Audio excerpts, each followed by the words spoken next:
Bonsoir à tous et bonsoir à toutes. Bienvenue sur Le Grand Changement. Ce soir, j'ai la chance d'accueillir Tita. Salut Tita. Salut Annelise, très heureux Tu de me vas bien? retrouver là. Ouais, je vais bien, Génial. merci. Et toi? T'es où là? Là, je suis au Haute-Nada, en Valais, en Suisse. Ok. C'est une station. Moi, je suis sur la Côte d'Azur et je vais très bien. Merci beaucoup. Donc, bienvenue à tous. On vous propose de nous dire si vous nous entendez bien et si vous nous voyez bien. Comme ça, on va savoir si tout se passe bien, si Tita est bien invisible et qu'on l'entend bien et tout, et tout, et tout. Donc, bienvenue, bienvenue. En attendant, Tita, je vais te proposer, on a déjà 7 personnes en ligne avec nous, et je vais te proposer de te présenter. Alors, c'est toujours un exercice délicat de s'auto-présenter, on va dire. Mais disons Ouais. que, voilà, actuellement, je suis écrivain, coach et conférencier. Et j'ai la chance d'être au bénéfice d'une expérience riche, très, très riche, avec un cursus assez éclectique, puisque j'ai été entrepreneur pendant plus de 20 ans, avec des entreprises différentes. J'ai été aussi salarié pendant une dizaine d'années. Et puis, si tu veux, c'est la maladie, la confrontation avec la maladie qui m'a fait basculer de l'entrepreneuriat classique, on va dire, vers l'entrepreneuriat plus tourné vers les autres à travers le coaching, etc. Et c'est Mhm. suite à la maladie de Lyme au dernier stade, qui a couvé pendant très très longtemps, que j'ai décidé de retourner sur les bancs d'école, de passer mon master de coach. Et je suis donc Wow. maintenant coach certifié depuis 5 ans, enfin 6 ans bientôt. Et je distille mon expérimentation aux gens qui me font confiance, en gros. Et donc, je viens de sortir un livre aussi il y a 2 mois maintenant par rapport à tout ce passage de ma vie qui a été très enrichissant. Ok, tu peux nous redire le titre de ton livre? Alors, le livre, il est là, mais je pense que ça va être à l'envers. Ça s'appelle Il fait si Non, bon, je reste en. C'est à l'envers, non? non, Non, c'est c'est pas à bon. l'envers. C'est bien. Il fait si bon, je reste encore un peu. Et en fait, le sous-titre, c'est Comment une maladie sur le point de m'ôter la vie me l'a en fait sauvé. Et ça explique un certain nombre de réflexions, mais aussi des solutions, euh, un peu toute l'humanité et la sensibilité qui a été la mienne pendant ce passage très éprouvant de ma vie. Et j'ai pensé que ça pouvait servir vraiment à d'autres personnes, parce que c'est pas axé sur la maladie du tout, hein, c'est ça qu'il faut comprendre. C'est vraiment Ouais. pour apporter quelque chose aux gens, quelle que soit la situation de chacun. Donc c'est ça qui est intéressant. C'est pas un livre de plainte ni rien. Il y a beaucoup de solutions, il y a de l'humour, il y a de la dérision, et je dresse vraiment un portrait au vitriol de la société dans laquelle on vit actuellement aussi. Hmm. Waouh, merci beaucoup. En tout cas, ce que tu dégages, c'est vraiment de la force, c'est pas du tout de la plainte, donc j'imagine bien que le livre n'est pas comme ça. On a déjà 37 personnes qui sont en ligne avec nous. Et il y a Nathalie Lemaire qui te salue, qui te dit bonsoir depuis les Vosges. Peut-être que tu la Eh connais, ben, Nathalie. non, j'ai pas ce plaisir, mais bonsoir Nathalie en tout cas, et bienvenue pour cette soirée qui va être très sympa, je pense. Ouais, merci Tita. Donc, j'ai pas encore le retour de si vous nous voyez bien et si vous nous entendez bien. J'aimerais vraiment le savoir, si vous voulez bien nous le dire dans le chat, nous mettre un petit pouce en haut, nous mettre un petit cœur, nous dire que ça va bien. Et Tita, je te propose d'entamer ce sujet de cette belle vibra que tu vas nous animer ce soir. Alors, bah, comme vous le savez tous, hein, le sujet, le thème, on va dire, hein, c'est comme ça qu'on appelle ça, le thème de cette Vibra conférence, c'est la résilience et le changement. Alors pourquoi ce thème, hein, il y en a tellement, on aurait pu faire sur n'importe quel thème. Pourquoi j'ai choisi ce thème? Parce que je pense qu'aujourd'hui, peut-être plus que d'autres jours ou d'autres périodes, c'est vraiment le moment de se poser certaines questions par rapport à ce qui arrive avec cette histoire de la Covid, puisqu'il paraît qu'il faut dire la Covid. Et D'accord? ouais, j'ai entendu ça. Enfin, il y a quelque chose que j'ai trouvé très intéressant et très humoristique. Il y a quelqu'un qui a dit, en fait, dès qu'il y a quelque chose qui pose un problème, on lui donne un nom féminin, donc ça devient la Covid.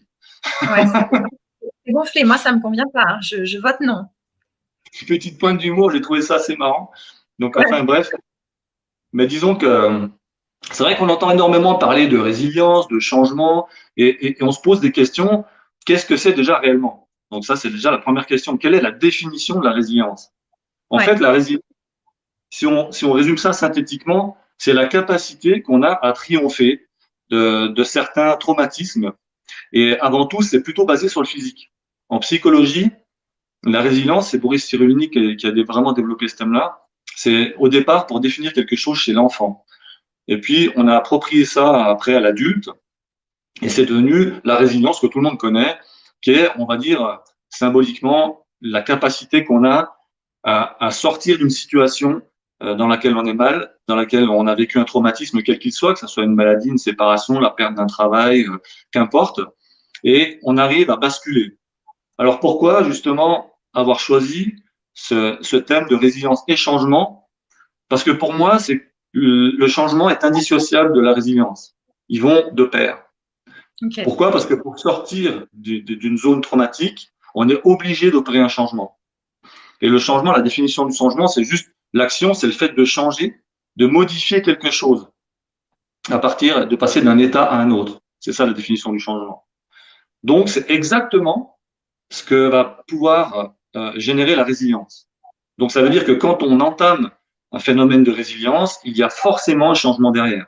Sinon, on reste ancré dans la situation qui ne nous plaît pas. D'accord? Ça, c'est le premier point à comprendre. Et ce qu'on va aborder un peu plus loin, c'est de quelle manière on peut arriver à utiliser cette capacité de résilience pour amorcer ce changement. Alors, il existe un certain nombre de choses. Tout ce que je vais dire aujourd'hui, tout ce que je dis ce soir, je fais toujours une petite mise en garde. Tout ce que je dis, ce que je distille est en relation avec mon expérimentation personnelle. Ça veut dire que c'est le fruit de ce que j'ai testé, de ce que j'ai appris, que ça soit de sources différentes, que ça soit par moi-même, etc., qu'importe. Mais ce sont des choses que j'ai testées, que je fais moi-même. Et ça, c'est important de le savoir. J'ai pour habitude, je ne parle pas de ce que je ne sais pas. Donc, quand quelqu'un va me poser une question, si je ne sais pas, je vais dire, ouais, j'ai lu quelque chose là-dessus, mais j'ai pas essayé, moi, personnellement. Et ça c'est quelque chose, j'insiste toujours dessus, parce que je ne veux pas que quelqu'un puisse un jour dire, ouais, mais tu dis quelque chose que tu mets pas en application, ou tu m'as donné un jour un conseil, mais est-ce que toi, tu l'as déjà fait? Non. Non, mais j'ai lu que. Si c'est le cas, je le dis. D'accord. Mais jamais. Voilà, ça, c'est très, très important. Aujourd'hui, tout ce que je vais dire, les quelques clés que je vais vous donner, que je vais partager avec vous, sont des clés que j'ai mis à exécution pour moi et qui ont fonctionné pour moi. Pour autant, je me garderai bien de dire qu'elles vont fonctionner pour toi, pour toi, pour toi, pour n'importe qui d'autre. Pourquoi? Parce qu'on est tous différents, parce que la situation qu'on vit est différente et parce que notre perception est différente. Et la perception, c'est ce qui va définir l'intégralité du contexte et de notre vie. Et ça, je vais y revenir plus loin parce que c'est une des clés de l'engagement qu'on peut prendre dans la vie.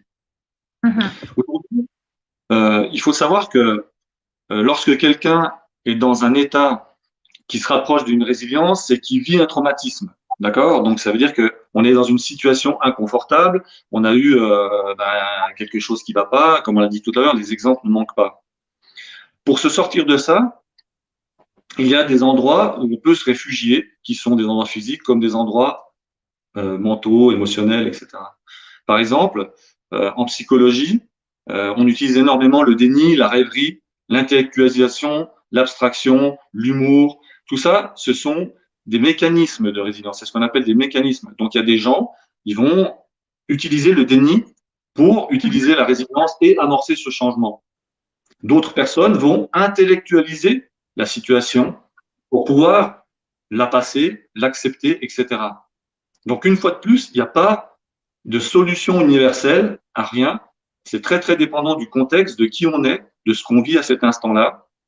D'autres vont se réfugier dans la rêverie, dans l'humour, qu'importe. Mais chacun va aller chercher ce qui va lui correspondre au moment où il va devoir vivre ça. Ça, c'est très important aussi à garder en soi. C'est qu'il n'y a pas, moi, je donne jamais une règle en disant, voilà, tu veux t'en sortir, voilà comment il faut faire. Non, il faut que chacun trouve ce qui va lui correspondre. Ça, c'est fondamental. Il n'y a pas un tableau noir où c'est marqué, voilà, dans tel cas de figure, tu vis telle situation, il faut faire ci, il faut faire ça, il faut faire ça. Ça marche pas, c'est pas vrai. Il y a des choses qui marchent pour des personnes, d'autres choses qui ne marchent pas pour d'autres personnes. Moi, j'ai fait des choses qui ont même marché à un moment donné et qui aujourd'hui, par rapport à mon contexte, à qui je suis aujourd'hui, ne fonctionnent même pas avec moi. Ça aussi, il faut bien le comprendre et il faut bien l'accepter. C'est que ce qu'on a fait à un moment donné peut ne plus nous correspondre à un autre moment donné.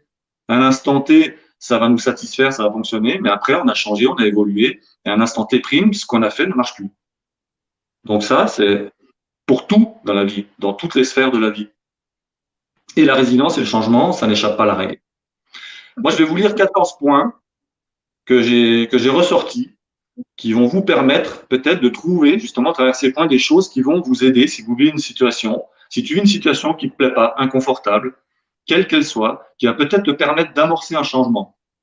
Mais avant de te les lire, je veux juste que tu saches que moi, j'ai vécu, ce que j'explique à travers mon livre, c'est que j'ai vécu une période très, très dense pendant plusieurs décennies de ma vie, où j'ai perdu des êtres proches, où j'ai perdu mon frère, mon père, ma mère, etc.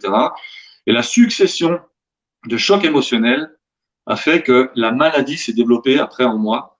Et le fait que je ne vivais pas une vie en accord avec celle que j'étais censé vivre, celle qui correspondait dans mon cœur, a fait que je me suis retrouvé bloqué par la maladie à un moment donné. Donc Hmm. c'est important de comprendre aussi que la maladie devient le mal à dit. Le mal vient nous dire quelque chose à travers notre corps, à travers notre esprit, parce qu'on ne change pas ce qui devrait l'être. Donc avant d'en arriver à un état de changement et de résilience, il est important de comprendre que si on n'est pas heureux, si quelque chose nous bouscule, c'est qu'on doit changer quelque chose. Pour autant, ce changement, des fois, il n'est pas forcément radical. Je prends un exemple tout simple. Si aujourd'hui, quelqu'un vit une relation de couple et cette relation de couple, elle s'étiole, l'amour diminue, les gens s'entendent plus entre eux, on peut se dire, oui, il faut se séparer, ça sera mieux, etc. Pas forcément.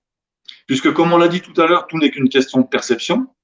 Si Ouais. un des deux partenaires du couple perçoit sa vie différemment, se remet en cause et arrive à se dire, oui, finalement, si moi maintenant, je vois les choses autrement, mon attitude va changer et par conséquent, ma réalité aussi, et l'attitude et la réalité de l'autre aussi, par voie de conséquence. C'est toujours une suite de choses, un enchaînement. Tout est lié. Et cette perception-là, elle nous appartient, elle est personnelle. Mhm. On dit tout le temps, oui, les enfants, il y a des adages qui sont rigolos. On dit tout, la vérité sort toujours de la bouche des enfants. Ouais. On dit ça, c'est pas vrai, mais on dit ça parce qu'à la base, on pense qu'ils sont encore pas corrompus. Ça, c'est vrai, généralement. Et plus on vieillit, plus on est corrompu par les adultes, l'entourage, etc. Mais c'est cette perception-là qui nous est personnelle, qu'on peut modifier en tout temps. Et ce qui va être le gros frein pour cette évolution de changement à travers la résilience, c'est la peur. La peur est un poison qui nous ronge tous. Qui qu'on soit, tous les êtres vivants de cette planète connaissent un jour ou l'autre ce sentiment, cette émotion qu'est la peur. Enfin, c'est un sentiment. Et la peur, il y a deux attitudes possibles, la peur ou l'amour. Quand on vit cette situation, avant d'entamer une résilience ou le changement, soit on choisit l'amour, soit on choisit la peur. La peur est ce que le jour est à la nuit et ce que les blancs au noir, etc., par rapport à l'amour. D'accord? Donc ça veut Ouais. dire qu'on ne peut pas être simultanément dans les deux. C'est soit on est dans la peur, soit on est dans l'amour. Après, je vous expliquerai, il y a une petite question à se poser qui est intéressante quand on a des doutes, quand on se fait submerger par la peur, que les tripes se serrent, qu'on a l'estomac qui se serre. Ben, je vais vous le dire tout de suite pendant qu'on est dans le Ouais. sujet. Ouais. Cette petite question, elle est toute simple, mais je l'utilise moi maintenant et j'ai découvert ça il y a peu de temps et je trouve ça magnifique. Après, une fois de plus, c'est un instrument comme un autre. Il y a Mhm. plein d'instruments différents. Chacun doit trouver le sien, celui qui lui plaît, celui qui lui correspond. Mais aujourd'hui, à l'instant où je vous parle, quand je me sens mal, quand j'ai un doute, quand j'ai envie de médire sur quelqu'un, quand je me sens submergé par un sentiment négatif, noir, etc., une émotion négative, paralysante, je m'arrête, je respire et je me pose cette question. Que ferait l'amour Ok. à ma place? Je me dis, voilà, là, je suis en train de penser à ça. J'ai de la rancœur pour ci. Je pense à un tel ou à une telle. Il s'est passé quelque chose qui va pas bien.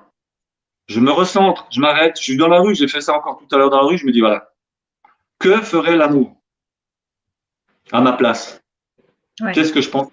Qu'est-ce que je dirais si c'était l'amour? Ou si on le dit différemment, qu'est-ce que je ferais si je n'avais pas peur? Hmm. Tu vois ce que je veux dire? Ouais, je vois Ça, très bien. c'est hyper important parce que ça marche vraiment. La peur est Ouais. une émotion. Comme toutes les émotions, elle est contrôlable normalement. Et donc, voilà, je me dis, que ferait l'amour à ma place? Ouais. Elle me dit, voilà. Bah, en tout cas, elle dirait pas ça, tu vois. L'amour dirait pas ça. Elle Ouais. serait pas. Ben oui, c'est complètement simple comme truc, mais c'est redoutablement efficace. Ça marche Hmm. vraiment bien. Et ça, c'est mieux encore que les 14 points que je vais vous donner maintenant. Euh, D'accord. Ce sont des points qui sont venus parce que c'est synthétisé en une seule question qui est très brève et après, chacun trouve sa réponse. Après, voici maintenant 14 points qui peuvent t'aider si tu traverses, comme on a dit, une situation comme ça. Je vous les lis tranquille. Après, il y aura moyen, peut-être, je ne sais pas si c'est possible, ça, Annelise, je l'avais fait sur mon ordinateur, peut-être qu'on peut après le donner en lien aux gens, je ne sais pas. Moi, je les Ouais. mettrai aussi sur Internet. Ça sera plus Ouais. propre parce que dire comme ça, c'est un peu dur. Les gens n'ont pas forcément le temps de noter, mais je On vous les trouvera. lis pour que ça travaille un peu. Ça Le marche. premier, c'est ne jouez pas les victimes. Au contraire, enfin, ne joue pas. Vous savez, moi, je tutoie toujours les gens. Donc, ne joue pas les victimes, bien au contraire. C'est vrai que généralement, on a tendance à se complaire dans un rôle de victimisation parce que ça nous permet de nous valoriser et on pense qu'on va exister à travers ça. C'est très délicat d'ailleurs. J'ai rencontré ce problème-là à travers la maladie aussi. Et quand j'essayais d'aider les gens après m'être m'en sorti, je me rendais compte que les gens devenaient la maladie. Pourquoi? Ouais. Parce que on s'identifie à la maladie au point de dire qu'ils sont la maladie. Parce qu'ils vivent à travers ça, parce que les gens se complaisent à leur donner de l'empathie ou des choses comme ça. Et du coup, ça leur donne une impression d'être vivant, d'exister à travers cette maladie. Et moi, j'arrivais, je voulais leur enlever ça et je me rendais pas compte que j'allais leur enlever leur raison de vivre quelque part. Et les gens me Ouais. disaient non, non, non, non, non. Donc ça, c'est extrêmement important de ne pas jouer les victimes et de surtout de ne pas s'identifier à la situation, que ce soit une maladie ou n'importe quoi. Il ne faut jamais s'identifier à ça. Le deuxième point, c'est de bâtir sa confiance en soi, son estime personnelle. Généralement, c'est vrai que j'ai vécu ça il y a quelques mois. Je me suis séparé il y a quelques mois. Euh, on en prend toujours pour son grade. Hein. Je veux dire, dans un couple, c'est jamais la faute d'une personne, c'est toujours la faute des deux, entre guillemets. Mais on n'en sort jamais indemne. Donc, Ouais. comme tout le monde, j'ai dégusté aussi. Aujourd'hui, je vois les choses différemment parce que j'ai la chance d'avoir certains outils, d'utiliser des outils, Ouais. puisque c'est aussi mon métier. Mais je constate que c'est souvent très difficile pour la plupart du temps, pour les gens, parce que on se sent diminué, on perd sa confiance en soi, parce qu'on dit, ouais, mais on se sent coupable, ouais, mais c'est parce que je suis pas assez bien, c'est parce que si, c'est parce que ça. Donc ça, c'est très important, il faut rebâtir sa confiance en soi. Pour ça, il faut être optimiste, voir le bon côté des choses. Donc le verre à moitié plein plutôt qu'à moitié vide. Hmm. Il faut trouver des buts dans sa vie, lui trouver un sens aussi. C'est vrai qu'après, si on est trop en train de tourner sur soi-même, on a tendance à ressasser toujours la même chose. C'est pas très bon non plus. Donc, on va amplifier, déformer le phénomène. On va toujours trouver quelqu'un dans son entourage qui va venir donner un petit coup de main pour faire d'une colline une montagne et d'une montagne un Everest. Donc ça, c'est extrêmement important aussi. Cinquième point, il faut être flexible et enthousiaste face au changement. Alors, c'est facile à dire. Quand on est au fond du trou ou à l'entrée du tunnel, c'est difficile de se sentir enthousiaste face au changement. J'ai Ouais, ouais, assez ouais. donné. Ah oui. Donc, c'est pareil. C'est des choses vraies, mais c'est toujours difficile à mettre en pratique, surtout quand on est seul. Ouais. Le sixième point rejoint ce que j'ai dit tout à l'heure, c'est s'entourer de personnes positives qui nous encouragent et nous apprennent des belles choses. Ça, c'est fondamental aussi. On connaît tous des relations toxiques autour de nous. Ce sont des gens qui se complaisent justement à vouloir nous donner un coup de main. Donc, si nous, on va mieux, ils nous donneront plus un coup de main. Donc, on leur enlève aussi leur raison d'exister. Donc, ils n'ont pas envie qu'on s'en sorte. Ça, c'est des relations toxiques. Ça va être aussi Mhm. les gens qui vont passer leur temps à te donner des conseils alors qu'eux n'ont jamais rien fait, par exemple. Ils n'ont jamais vécu la situation, mais ils connaissent toujours quelqu'un qui connaisse quelqu'un qui connaît quelqu'un qui a vécu la même. Ça, c'est un grand classique aussi. Donc, ils vont nous abreuver de tas de choses qu'ils n'ont jamais mis en pratique et qu'ils ne connaissent pas, mais pour nous garder sous leur joug parce que ça leur donne du pouvoir. Et les gens recherchent le pouvoir. Donc, s'entourer des bonnes personnes, c'est important. Septième point, pratiquer une routine spirituelle. Ça, c'est très important aussi. Pourquoi? Parce que ça va permettre de focaliser l'esprit et l'émotion sur autre chose. Donc, ça peut être la méditation, ça peut être dire des mantras, ça peut être de l'autoconditionnement, etc. Et tout ça va permettre de remettre en perspective nos problèmes dans notre environnement. On va s'ancrer de nouveau dans le présent, dans l'instant présent, dans le moment à vivre maintenant. Et ça, c'est aussi fondamental pour pouvoir s'en sortir. Ça évite de revenir dans le passé, de ressasser tout le temps les souvenirs, etc. Et ça permet de se reconditionner psychiquement, émotionnellement, mais aussi physiquement. Le 8e point, pratiquer la gratitude. Alors ça aussi, hein, on en entend beaucoup parler, c'est plus facile à dire qu'à faire. On est d'accord, si on revient dans l'exemple d'avant, il se passe toujours un laps de temps où on l'a mauvaise et au début, on n'a pas trop envie d'avoir la gratitude ni envers soi-même, ni envers l'autre ou qui que ce soit. Ouais, ouais. C'est humain. C'est clair. C'est humain. Voilà, c'est humain, il faut en être conscient aussi. Donc, il faut jamais perdre de vue notre humanité. Notre humanité, c'est notre imperfection. Donc, il faut arrêter aussi de toujours vouloir que les choses soient parfaites, qu'on soit nickel en toute situation et tout ça. Ça n'existe pas, ça. Personne n'est capable de ça. Donc, tout ça, c'est des clés. On va puiser dedans. On va jamais les mettre en pratique tout en même temps. Mais peut-être que petit à petit, un pas après l'autre, on va arriver à se grandir, à remonter la pente en utilisant quelque chose qui va nous permettre d'utiliser notre clé, etc., etc. Le 9e point qui est intéressant aussi, c'est l'altruisme. Si on prend conscience de la chance qu'on a déjà d'être vivant, d'être ici, de partager ça avec des gens, alors pourquoi ne pas redistribuer cette chance que l'on a autour de nous en aidant les autres, en faisant le bien autour de soi, de diverses manières, chacun à sa manière, à sa hauteur, à la hauteur de ses compétences. Ça peut être donner un coup de main pour n'importe quoi, traverser la rue, porter un caddie, juste passer un moment, juste être à l'écoute de quelqu'un, avoir de l'empathie, sourire, juste sourire. Il y a eu plein d'études, moi j'adore parce que je compulse plein d'informations, je regarde des vidéos, je lis des bouquins et tout, et j'adore parce que j'aime bien voir aussi ce qui se passe dans la rue. Et j'avais déjà fait des tests avec un ami à moi, et puis on s'amusait une fois à se promener dans la rue et puis à voir si les gens étaient capables de nous faire un hug, de nous serrer comme ça dans les bras, sans le connaître. Donc ça, c'est intéressant. On arrive vers les gens, puis d'un coup, on fait «Oh, je peux vous serrer dans mes bras?» Alors, il y a des gens qui spontanément vont dire «Ouais», et hop, on les serre, et ça fait du bien, parce qu'on a besoin de contact, on est des gens sociaux, et on aime ça, le contact, et ça fait du bien, c'est scientifiquement prouvé aussi, ça.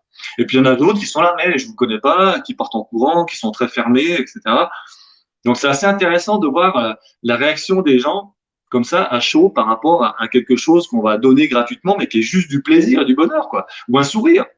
On croise quelqu'un dans la rue, le simple fait de sourire ou de faire un regard comme ça. Il y a des fois des gens, ils sont comme ça. Donc, ça permet aussi de voir les gens qui sont bien dans leur peau, les gens qui sont mal, ceux qui sont dans la réflexion ou pas, ceux qui sont ouverts ou un peu moins. C'est sans forcément juger. C'est pas un jugement négatif, mais c'est juste un constat, quoi. On constate. Donc ça, c'est important. Si on est conscient de la chance qu'on a, d'en redonner un petit peu, ben, ça fait toujours plaisir et c'est extrêmement gratifiant pour celui qui reçoit comme pour celui qui donne de toute façon. Le 10e point, c'est, on l'a dit un peu tout à l'heure, ça rejoint ce qu'on a dit, accepter que l'on ne puisse pas toujours changer les choses. Ça rejoint aussi ce besoin de perfection. C'est que ben, y a des fois, ça ne matche pas, on ne sait pas pourquoi, c'est comme ça et c'est à un instant précis. Peut-être que ça serait différent un peu plus tard ou autre, on peut pas savoir. Ça, on saura peut-être plus tard si on se donne la chance de le faire. Mais à un instant T, ben, à un moment donné, on a beau utiliser tout ce qu'on est, tout qui on est, tout ce qu'on a à disposition. Peut-être que dans l'instant présent, on doit vivre autre chose et ça ne fonctionne pas. On n'arrive pas à amorcer ce changement au moment où on voudrait le faire. Alors, il faut pas jeter l'éponge, il faut pas abandonner, ça veut pas dire que ça va pas se faire, mais ça veut juste dire que c'est peut-être pas le bon moment, qu'on n'a pas encore fait le cheminement nécessaire pour pouvoir le faire dans les meilleures conditions. Que la vie nous réserve quelque chose de plus puissant, de meilleur encore. Et il suffit de patienter un peu, de continuer à faire ce qu'on est en train de faire. Ça paiera tout tard. Le 11e point, c'est pratiquer la solitude. Alors c'est sûr que si je prends l'exemple de tout à l'heure, ça peut être un mauvais exemple, puisque quand on se sépare, on n'a pas trop envie d'être seul. Néanmoins, s'isoler a toujours été bénéfique pour tout le monde. Ça, j'en parle, j'ai un gros chapitre dans mon livre aussi là-dessus, parce que ça nous permet de croître intérieurement. Ça nous permet de faire le vide. Et souvent, quand les choses comme ça arrivent, c'est qu'on a un trop-plein. Donc avant de pouvoir remplir, il faut vider. c'est comme tout. Tu peux toujours essayer de remplir le réservoir de ta voiture. S'il est déjà plein, ça va couler à côté. Ben, nous, on est pareil. On est comme un réservoir d'émotions, de sentiments, de plein de choses. Et à un moment donné, ce réservoir, si on le vide pas d'une manière ou d'une autre, ben, il explose, il déborde. Et il faut le vider pour pouvoir le remplir de nouveau. Et la solitude euh, permet de faire ce vide à travers soi, parce qu'on va choisir des choses, on va se confronter à soi-même, à ses parts d'ombre, à ses peurs, à ses angoisses, utiliser des outils comme on est en train de les voir, se permettre de se recentrer et d'être capable après, parce qu'on s'est vidé, de pouvoir se remplir de l'amour des gens à travers l'amour qu'on a pour soi déjà. Donc c'est très important. Et quand je parle de solitude et de s'isoler, je ne parle pas de partir 2 heures faire une balade, c'est pas suffisant. C'est vraiment de prendre un moment qui est de plusieurs jours, voire même de plusieurs semaines, et de ne pas voir de personnes quasiment pendant tout ce laps de temps est extrêmement bénéfique, même si c'est difficile, et c'est parce que souvent c'est difficile que c'est bénéfique. Ça va permettre vraiment d'arriver à aller chercher des choses au fond de soi, de se confronter à toutes ces peurs, à tout des fois ce négativisme qu'on a au fond de nous et de l'expulser, de l'extraire de n'importe quelle manière. Hein. Ça peut être à travers un sport, ça peut être à travers une création, être créatif, écrire, jouer d'un instrument, prendre une langue, je sais rien. Mais à chacun de trouver ce qui lui plaît. Mais ça permet vraiment aussi de savourer cette chance de savoir qui l'on est à ce moment-là, de se retrouver, de se reconnecter à soi. Donc moi, je préconise toujours ça, l'isolement. La solitude a du bon et elle doit être pratiquée régulièrement. Qu'on soit en couple ou pas, hein, ça change rien. Hein. J'entends ça pour les gens normaux, hein, dans la vie normale, entre guillemets. C'est très important, ça évite le split. D'ailleurs, moi, pour reprendre mon histoire personnelle, c'est justement ce que j'ai pas su faire. Et c'est pour ça qu'on en est arrivé là aussi. Pendant ce laps de temps, j'ai pas su le faire correctement. Et l'autre, ma partenaire de l'époque, ne le faisait pas non plus. Et je pense que la plupart du temps, les couples qui se séparent sont des couples qui justement n'arrivent pas à prendre un peu de recul comme ça, chacun de leur côté, d'où le plaisir de se retrouver aussi après. Ça, c'est fondamental. Alors, entretenir et développer son humour et l'autodérision, c'est un puissant instrument. Ouais. C'est le point numéro 13. C'est vraiment un puissant antidote pour vaincre toute situation, on va dire, quelle qu'elle soit. Alors ça, c'est pareil, hein, on est tous différents. Il y a des gens qui ont de l'humour, d'autres qui en ont un peu moins, etc. Mais l'autodérision a quand même ce pouvoir aussi d'arriver à faire relativiser n'importe quel type de situation. Quand j'étais gamin, moi je me rappelle qu'à l'époque, je voyais les gens un peu plus âgés que moi, mon oncle, etc. Et je les voyais se parler tout seuls. Je me disais, ils sont complètement tarés en fait. Je le croisais, il était là, il se parlait et tout. Il y a très longtemps que j'ai commencé à me parler tout seul aussi. Donc, je sais maintenant aussi la puissance que ça peut avoir. Et à l'époque, c'est vrai que la plupart du temps, c'était plus les personnes âgées parce qu'eux savaient, je pense. Et que nous, dans notre société, on a aboli ça parce qu'on dirait les gens sont complètement fous s'ils se parlent tout seuls et tout. Alors qu'en fait, il y a une raison très précise à ça. Hein. Ça aussi, ça permet de relativiser, ça permet de jouer plusieurs rôles en même temps. Quand on pète un câble ou un truc comme ça, c'est exactement quand je dis, on pose la question, que ferait l'amour à ma place? En fait, quand on parle de l'amour, c'est soi-même. On dérive simplement la personnalité sur quelque chose qui n'existe pas. Mais quand on se parle soi-même, on joue les deux personnages. C'est pas de la schizophrénie, c'est juste du bon sens. C'est se dire, voilà, tu vas pas un peu fort là, gars, et tout. Ça permet moi je trouve que ça permet de vraiment réguler son humeur, de comprendre ce qu'on est en train de dire ou de faire. Et peut-être justement d'éviter des situations des fois déplorables. Ouais. C'est quelque chose qui fonctionne bien. On en a parlé aussi, utiliser et développer sa créativité. On est tous co-créateurs. Comme dit Lilou Massé souvent, mes co-créateurs. Et c'est vrai qu'on est tous des co-créateurs de notre propre vie et de la vie de ceux qui nous environnent. Puisqu'aujourd'hui, même ce qu'on est en train de faire à travers ça, cette Vibra-conférence avec toi, Annelise, toutes les personnes qui nous regardent, etc., qui vont voir cette vidéo-là, tout ça a un impact sur les gens. Et c'est très important de comprendre que tout ce qu'on va partager avec qui que ce soit va nous impacter d'une manière ou d'une autre. Même quand on dit non, moi, ça me glisse dessus, c'est pas vrai. Tout ce qu'on voit, tout ce qu'on entend, tout ce qu'on lit, tout ce qu'on touche nous impacte de la même manière. Et après, il y a des choses qu'on fait en même temps et l'impact est encore beaucoup plus fort. C'est comme ça, moi, j'explique aux gens aussi comment ils peuvent se reconditionner d'ailleurs en s'auto-conditionnant à travers des choses qui ont un impact parce qu'on va le lire à haute voix en l'écrivant, par exemple, des choses comme ça. Donc, l'impact est beaucoup plus important. Ça, c'est l'autre histoire, ça fait partie d'autre chose. Mais c'est quelque chose de très, très puissant aussi. Enfin, euh, le dernier point, le 14e, c'est accepter qu'une situation soit comme elle est. Ça va permettre ensuite d'entamer son changement.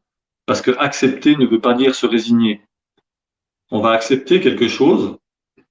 Tout à l'heure, on a dit on va accepter que ça puisse ne pas changer. Là, c'est pas le cas. Mais si on accepte la situation telle qu'elle est, dire ok, bon, c'est comme ça. C'est comme ça. J'ai fait ce que j'ai pu. J'ai donné le maximum. Ça plaît pas à tout le monde, mais c'est comme ça. C'est exactement ce que je fais maintenant. Cette vibra-conférence, je la fais en étant qui je suis. Je donne qui je suis. Ça va pas plaire à tout le monde. Je donne 100% de qui je suis. Même si ces 100%, ils correspondent peut-être qu'à 10% de ce que les gens penseraient, ou pour un autre, ça va être 1000%, j'y peux rien. C'est comme ça. Mais si à la fin, je peux me dire, voilà, bah, j'ai peut-être merdé à des endroits, j'ai pas été super bien, mais c'est moi. J'ai été naturel, j'ai donné tout ce que j'avais dans le cœur, tout ce que j'avais dans le bide, alors je serai satisfait, même si personne n'est satisfait. Et Ouais. c'est ça qui est important. C'est ça qui compte le plus, finalement. Et si, après, alors, une personne dit, ouais, ça m'a parlé ce que tu as dit. Il y a un truc que tu as dit. Si j'avais parlé 18 heures d'affilée, il y a un truc que tu as dit, pendant 2 secondes, ça m'a touché. Ben, c'est génial. Ça me suffit. Donc, ça, c'est Claire. pareil. Hein, tu vois ce que je veux dire? J'adore C'est, ta phrase, faut, Tita, l'amour à ma place. Ça, c'est trop puissant comme phrase. Je vais la noter. C'est trop bien. il y a quoi? Je disais la phrase que tu as dite, que ferait l'amour à ma place? Là, pour moi, je vais l'écrire. C'est vraiment puissant, tu vois. Ouais, ouais, ça, c'est génial. Ça, c'est top. Après, dans les grands principes, on va dire, qui continuent ces 14 points, si on les développe un petit peu, il y a des choses qui coulent sous le bon sens aussi. Mais ce bon sens-là, il est altéré quand on est mal. On a comme des œillères qui poussent au fur et à mesure et qui rétrécissent notre champ de vision. Et si on n'est pas capable, à travers des gens, ça c'est d'ailleurs très important, d'être capable de demander de l'aide. Pendant des années et des années, des décennies complètes, j'ai tout fait tout seul. Les entreprises que j'ai montées pendant plus de 20 ans, j'ai tout créé tout seul, j'ai tout managé tout seul, j'ai tout fait tout seul. Et il n'y a aucune gloire à tirer de ça. Parce qu'en fait, ça m'a pris beaucoup de temps à me rendre compte que seul, on ne peut rien faire. On n'est pas fait pour vivre seul. On n'est pas fait pour faire les choses seul. On est fait pour partager. C'est ce qui nous fait grandir, ce qui nous fait croître intérieurement, extérieurement. C'est le fait de donner aux gens qui va nous permettre de nous enrichir en les enrichissant. Ce que je fais là, c'est la même chose. Ça m'enrichit même s'il n'y a pas de dialogue avec les gens directement. Euh, bon, après, c'est pour ça que le présentiel, c'est toujours mieux. J'aime bien parce qu'il y a une interactivité différente. Mais bon, Ouais. avec la Covid, c'est pas évident. Mais ça, c'est très important aussi. C'est d'arriver à comprendre que seul, dans son coin, on fait rien. C'est aussi une question de bon sens. On peut être le plus grand génie que la Terre ait jamais porté. Si personne ne le sait, ça ne servira à rien. On va jamais améliorer la vie de personne. On peut être n'importe qui, dans un sens comme dans l'autre d'ailleurs. Hein. On parle de génie, mais sans prendre un exemple en disant que c'est plus ou moins bien, mais un gars comme Adolf Hitler, s'il n'y avait pas eu des gens qui l'avaient suivi, on n'aurait jamais entendu parler de lui. Bien sûr. Un type comme Edison, c'est la même chose. S'il n'y a pas eu à un moment donné quelqu'un qui lui a fait confiance, qui lui a donné aussi du financement, qui lui a permis d'évoluer, de faire ses expériences, il n'avait pas pété 10 000 ampoules, on n'aurait jamais allumé une ampoule du tout. On n'aurait jamais connu ce filament. Donc ça, c'est très important. Et moi, j'ai mis un temps de fou à arriver à comprendre ça, à comprendre que j'avais besoin des autres, que j'avais besoin d'aide aussi quand j'étais en difficulté, de demander aux gens. C'est peut-être parce que j'avais un ego surdimensionné ou je sais pas quoi, et ça m'empêchait d'aller vers les gens, de dire ouais, tu sais, tiens, là je suis emmerdé ou je suis pas bien ou je me sens mal ou je sais pas quoi, qu'importe, mais par rapport à une situation précise, je voulais tout le temps me débrouiller tout le temps, tout seul, tout le temps, tout le temps. Jamais j'allais demander. Donc n'hésitez pas, n'hésite pas, si tu vis une situation, à aller demander service à quelqu'un qui t'inspire, quelqu'un en qui tu as confiance, quelqu'un tu te dis, voilà, ce mec ou cette nana, j'ai envie qu'elle me parle, j'ai envie qu'elle m'écoute. Peut-être elle peut me diriger. Le simple, comme j'ai dit tout à l'heure, le simple fait d'avoir une écoute attentive va permettre de soulager quelqu'un qui est en difficulté. Et ça, on ne sait pas toujours le faire non plus. Mais il faut trouver les bonnes personnes. Donc ça rejoint un des petits éléments que je vous donne aussi, c'est éviter de trop rester centré sur soi-même, voir du monde, aller chercher de l'aide, puiser dans vos relations, trouver des nouvelles relations, bouger. Il faut limiter l'apport d'informations négatives aussi. Aujourd'hui, plus que jamais, on nous rabat les oreilles avec des tas de choses, que ce soit le vaccin, etc. Je ne vais pas parler du bien fondé de quoi que ce soit, c'est pas le but de la soirée. Mais aujourd'hui, moi, ça fait des années que je vis sans regarder les infos, sans acheter un journal. Parce que de toute façon, j'arrive toujours à savoir ce qui se passe. Parce qu'à travers Internet, ou les gens qui nous environnent, il y a toujours quelqu'un qui dit « Hey, t'as vu ?» Non. Ben là, il s'est passé ça. Ou t'as vu ce qu'ils ont, t'as entendu ce qu'ils ont dit là? Non. Et il va me le dire. Donc, les infos importantes que je suis censé avoir, je les ai tout le temps par un canal ou un autre. J'ai pas besoin d'aller les chercher. Et moi, je veux surtout pas me faire polluer. Il y a déjà assez de choses autour de nous qui nous pourrissent la vie tous les jours. Qu'est-ce que je vais me faire chier à aller chercher une information qui, la plupart du temps, est galvaudée, même pas vérifiée ni rien, qui va changer au cours du temps dans la semaine qui arrive, où ils vont dire le contraire. Non, ça évitez. Si vous voulez être bien, ça sert à rien de regarder les infos à longueur de journée, de vous rabattre les oreilles avec ce qu'ils nous disent sur quoi que ce soit. Vous faites qu'avoir des doutes, vous demandez dans quel monde vous vivez, qu'est-ce que vous allez faire demain. Et nos enfants, j'ai entendu une conversation qui était hyper intéressante, je vais la partager avec vous, elle n'est pas très longue. L'autre fois, j'entends des gens qui disent, parce qu'ici en Suisse, on n'est pas confiné comme en France, c'est beaucoup plus cool. Et j'étais dans la rue, tout ça, puis j'entends des gens qui discutent. Et c'était des jeunes. Et des jeunes, je sais pas, style 25 ans, 30 ans maxi, tu vois. Et j'écoute attentivement. Parce que il parlait justement de l'avenir, d'avoir des enfants, etc. Et il y a une nana qui dit, en tout cas, moi, c'est clair que jamais je ferai des gamins. Hein. Alors j'écoute comme ça, je prête l'oreille. Puis ah bon, pourquoi sa copine lui dit s'il y avait des garçons, des filles. Hein. Ils commencent à parler entre eux. Puis il dit ben, parce que dans le monde dans lequel on vit, on ne sait pas ce qu'on va faire demain. Moi, j'ai pas envie que mon gamin il soit malade, etc. Et puis moi, je me suis permis de rentrer dans la conversation et de dire, bah, excuse-moi, mais j'ai entendu ce que tu disais et je peux juste te dire quelque chose. Elle me dit, bah ouais. Je dis, je comprends, hein, tes doutes, tes peurs, les craintes que tu peux avoir par rapport à la situation qu'on vit. C'est clair que c'est merdique, personne ne sait rien, on ne sait pas ce qui va se passer. Mais je dis, c'est dommage d'avoir un raisonnement comme le tien parce que qui te dit que si tu avais un gamin, ça serait pas celui qui va tous nous sauver? Gros blanc. Waouh. Hein? On dit, ouais. Dis qui te dit que c'est pas ton enfant qui a inventé un truc de ouf qu'on n'a même pas idée aujourd'hui, qui va révolutionner nos vies, ou trouver un vaccin, je sais pas quoi, ou qu'importe, mais inventer quelque chose qui va arranger la vie des gens. Ah ouais, j'avais jamais pensé à ça, qu'elle me dit. Je sais pas, maintenant tu y penseras. Donc c'est ça, C'est génial. c'est toujours une question de perspective et de perception. C'est soit on prend le risque de dire ok, je suis ici, je suis vivant, je fais ce que je suis censé faire, je vis, je profite de la vie, je donne la vie, je transmets la vie, je fais ce que je peux, en sachant que ben, tes limites à toi sont pas forcément les limites de quelqu'un qui va naître ou des autres personnes, et les potentialités non plus. Tout est possible, dans tous les sens, dans le bon comme dans le mauvais. Et tant qu'on sera nombreux à penser ça, on pourra changer les choses. Si maintenant on pense le contraire, on est fini, quoi. C'est même pas la peine. On se tire tous une balle, quoi. On fait un suicide collectif massif et on s'éteint de la planète et c'est réglé. Mais moi, j'ai pas envie de vivre la peur au bide comme ça et tout. À quoi parler, à quoi bon parler de résilience et de changement si on est tous à faire dans le froc tous les matins en se réveillant parce qu'on se fait pourrir, parce qu'on entend des trucs, parce qu'on sait pas ce qu'on va devenir, parce qu'on sait pas ce qu'ils vont encore inventer, qui va nous tomber sur le coin de la tronche. Ça sert à quoi tout ça? À rien. Donc aujourd'hui, il faut voir les choses d'un autre côté. Il faut arriver à se dire, ouais, non, on va faire comme on a toujours fait. On va se démerder, puis on va s'en sortir, puis c'est tout, puis on va s'adapter. C'est quand même le propre de l'homme de s'adapter, non? Alors voilà, il faut faire ça. Donc, pensez tout le temps à ça. Quand vous hésitez à faire quelque chose, dites-vous que ça peut être quelque chose qui peut changer la face de la planète, ou en tout cas la vie d'une personne.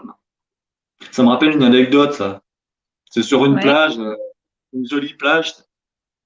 T'as un petit gamin qui est, tu sais, à l'époque où les tortues font la ponte, euh, oui, elles pondent des milliers d'œufs comme ça, et puis après qu'ils aient éclos, les petits ils partent à l'eau le plus vite possible, mais t'as tous les oiseaux qui passent et puis qui les chopent en tant que prédateurs et qui les gobent, quoi. Et puis t'as un gamin qui parcourt la plage, et puis il y en a qui sont sur le dos des fois, donc il les remet vite sur les pattes pour qu'elles repartent à l'eau. Puis t'as un gars qui regarde la scène comme ça d'un peu loin pendant un moment, puis ça le fait rire. Puis il se passe quelques instants, puis il s'approche du gamin, puis il lui fait tu fous quoi là en fait? Il dit ben là, je les retourne, chaque fois que j'en vois une retourner, je la retourne pour qu'elle puisse retourner à l'eau justement. oui. Et il dit t'as vu le nombre qu'il y a des millions sur la plage. Tu penses sincèrement que toi, tu vas sauver la vie de toutes ces tortues? Ben, elle dit non, mais en tout cas de celle-là, ouais. Et c'est ça qu'il faut se rappeler.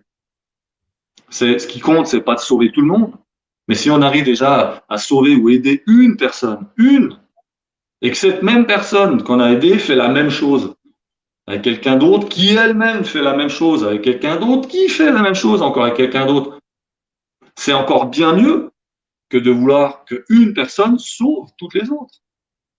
L'interactivité, l'interaction qu'il y a comme ça est bien plus productive, enrichissante, généreuse et altruiste que si une personne fait tout pour les autres.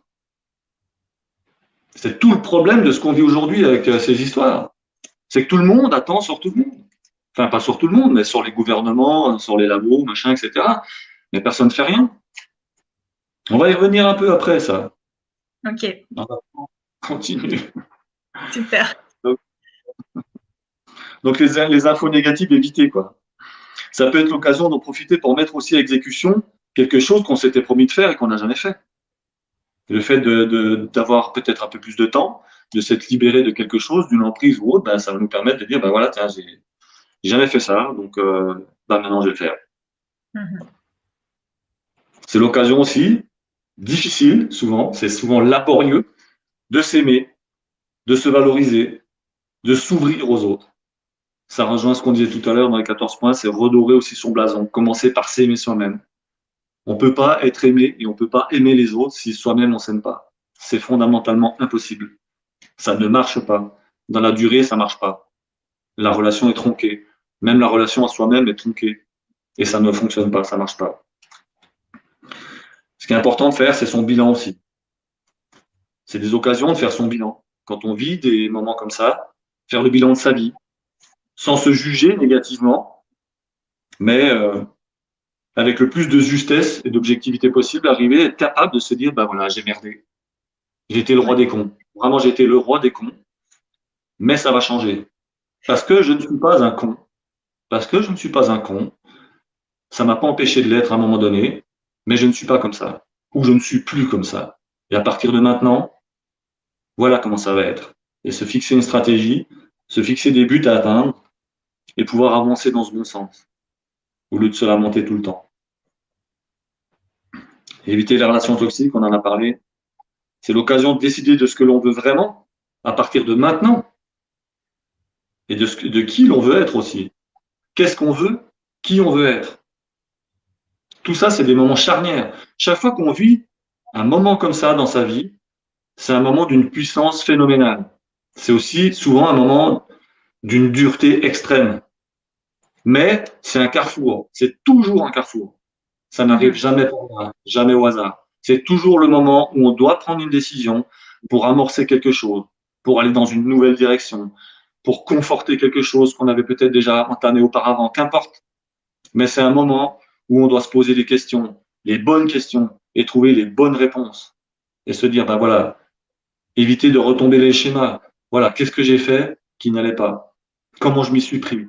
Pourquoi ça s'est passé comme ça? Qu'est-ce que je peux changer? Qu'est-ce que je peux faire de mieux aujourd'hui? Et se dire que voilà, c'est pas parce qu'on a fait quelque chose qui n'allait pas que ça n'ira pas demain. Parce que si ça va déjà aujourd'hui, demain ça ira aussi. et travailler sur l'instant présent. Ça, c'est très important aussi. C'est là qu'il faut mettre en place un plan d'action, une stratégie afin d'y parvenir. Ne pas hésiter à se faire aider, on en a parlé. Ne pas chercher à être parfait, on en a parlé aussi. Comme on l'a dit tout à l'heure, le changement, c'est avant tout intérieur. Moi, j'incite toujours les gens, parce que je me suis rendu compte, dans mon expérience personnelle et dans celle des personnes que j'ai analysées, que ce soit autour de moi ou même plus loin, qu'il y a des facteurs aggravants, dans le bon sens du terme, qui peuvent aider une résilience et amorcer un changement beaucoup plus vite. C'est par exemple pour sauter un step, un pas, on va se dire, ben voilà, en même temps que ce changement intérieur se produit, redescendre du mental au niveau du cœur, c'est arriver à se dire, ben voilà, je veux être aujourd'hui différent de qui j'ai été hier. Et pour accélérer ce processus, bon, moi, c'est raté, mais je vais changer de coupe de cheveux, par exemple. Tu vois ce que je veux dire? Changer de coupe de cheveux, refaire une garde-robe, faire quelque chose qui se voit aussi extérieurement, que ça soit physiquement ou matériellement, c'est dire, ben voilà, aujourd'hui, j'amorce un changement et voilà, je me refais une tête, je me refais ma garde-robe, je vais faire quelque chose qui va se voir dehors. Et le fait de se voir après dans le miroir comme ça va nous inciter à continuer dans cette direction, en disant, bah, c'est cool. Voilà, là, le passé, c'est plus moi d'avant, maintenant, là, c'est moi aujourd'hui. Aujourd'hui, ça, c'est moi, c'est ma tronche. Et parce que j'ai une nouvelle tête, j'ai de nouvelles convictions, j'ai une nouvelle force, j'ai de nouveaux objectifs et je continue ma vie d'une nouvelle manière. Et à partir de là, les choses, elles évoluent, elles avancent beaucoup plus vite que si on reste tout le temps pareil, que si on fait toujours la même chose, que si on côtoie toujours les mêmes gens, etc., etc. Il faut trouver ce qui nous correspond, ce qui nous parle au fond de notre cœur. Mais voilà, ça, c'est le moment que ça change, quoi. Ça, il faut que ça change. Et trouver ça, chacun doit trouver ça. Aujourd'hui, d'ailleurs, ce qui est très intéressant dans la situation qu'on vit aujourd'hui, c'est que ça prouve que, d'une part, il y a un énorme besoin de changement, mais au niveau planétaire, hein, j'entends. Donc, c'est pas pour rien non plus ce qui arrive.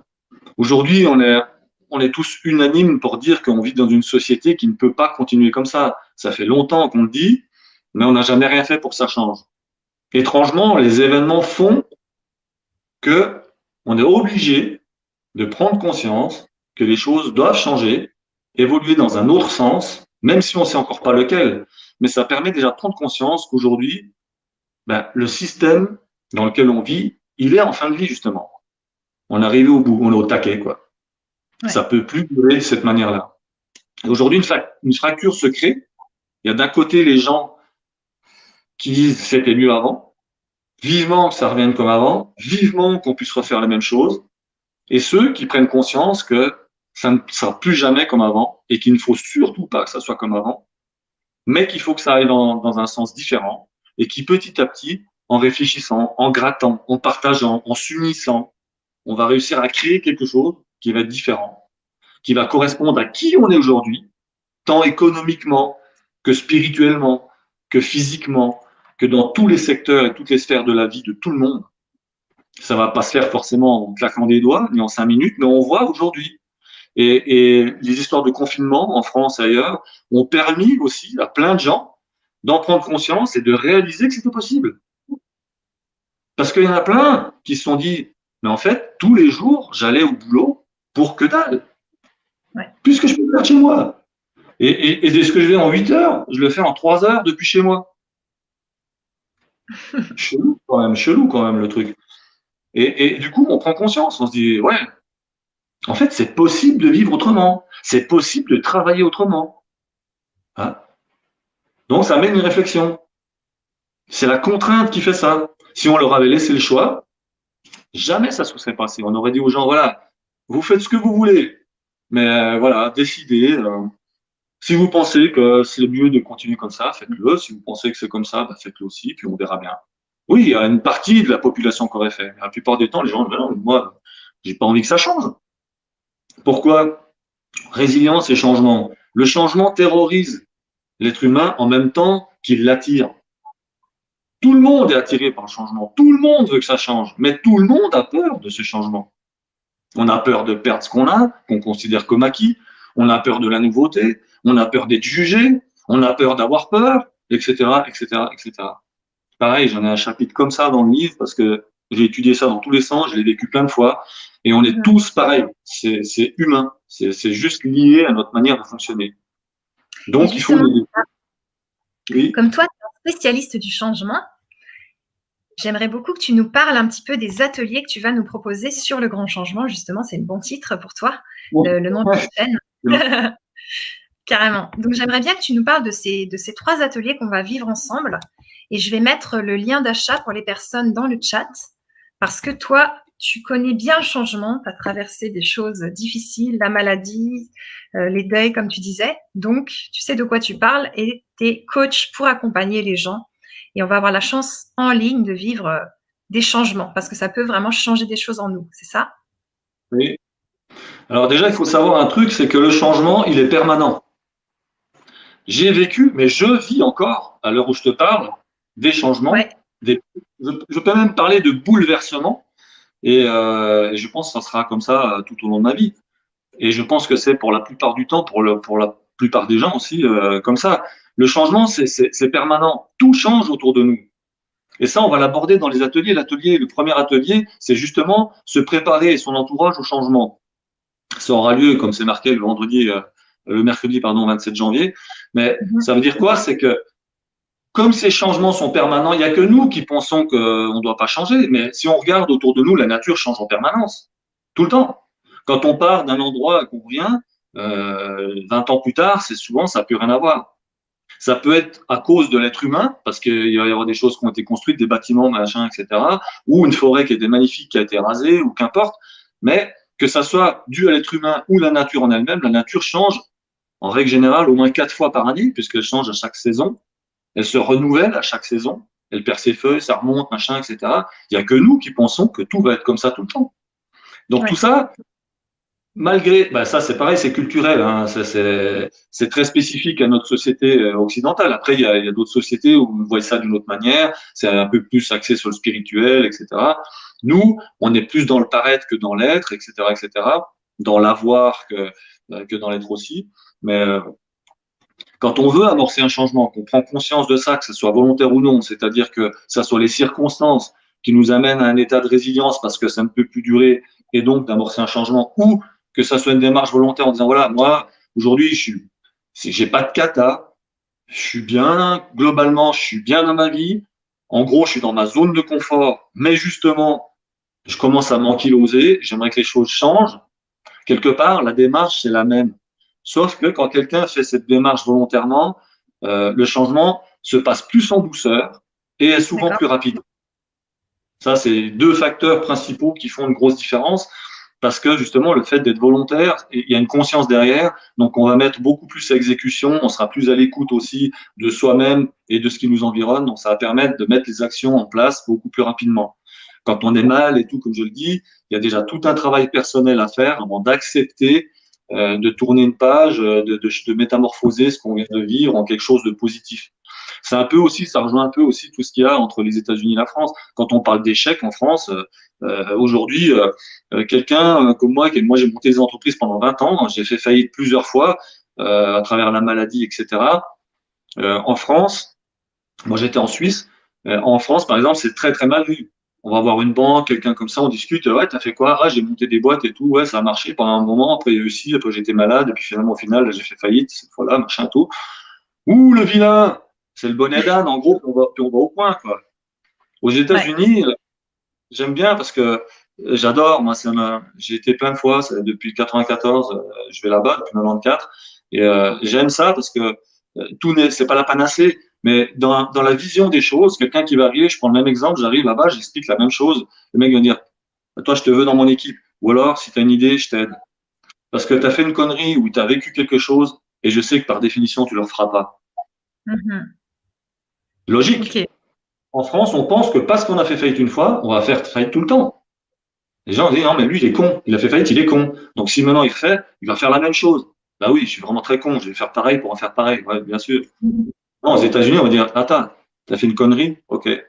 D'ailleurs, il y a une anecdote aussi qui est véridique, je sais plus quel homme politique c'était, il était sur un porte-avions aux États-Unis, et puis il fait un décollage avec un pilote pour tester un avion comme ça, style d'inauguration du porte-avions. Il décolle, et puis à un moment donné, l'avion merde, et tout saute, ils sont à deux doigts de se cracher, le pilote arrive à se reposer sur le porte-avions, le gars il sort, tout le monde est confus, ils savent pas comment faire, puis lui dit est-ce que vous appelez-moi le mécano qui a préparé l'avion. Le mécano il arrive, tout penaud, la queue entre les jambes, il dit c'est bon, je vais me faire bourder. Et puis je sais plus qui c'est, si c'est Churchill ou quelqu'un comme ça, une pointure comme ça. Et puis il regarde le gars, il fait c'est toi qui a préparé l'avion. Ouais ouais monsieur. À tout à l'heure on va ressortir. C'est toi qui vas préparer l'avion. Je veux que ça soit toi et personne d'autre qui prépare cet avion. Tu m'as bien entendu? Ouais ouais monsieur. Et c'est ce qui s'est passé, il est parti, il a fait son tour, ça s'est passé nickel. Pourquoi?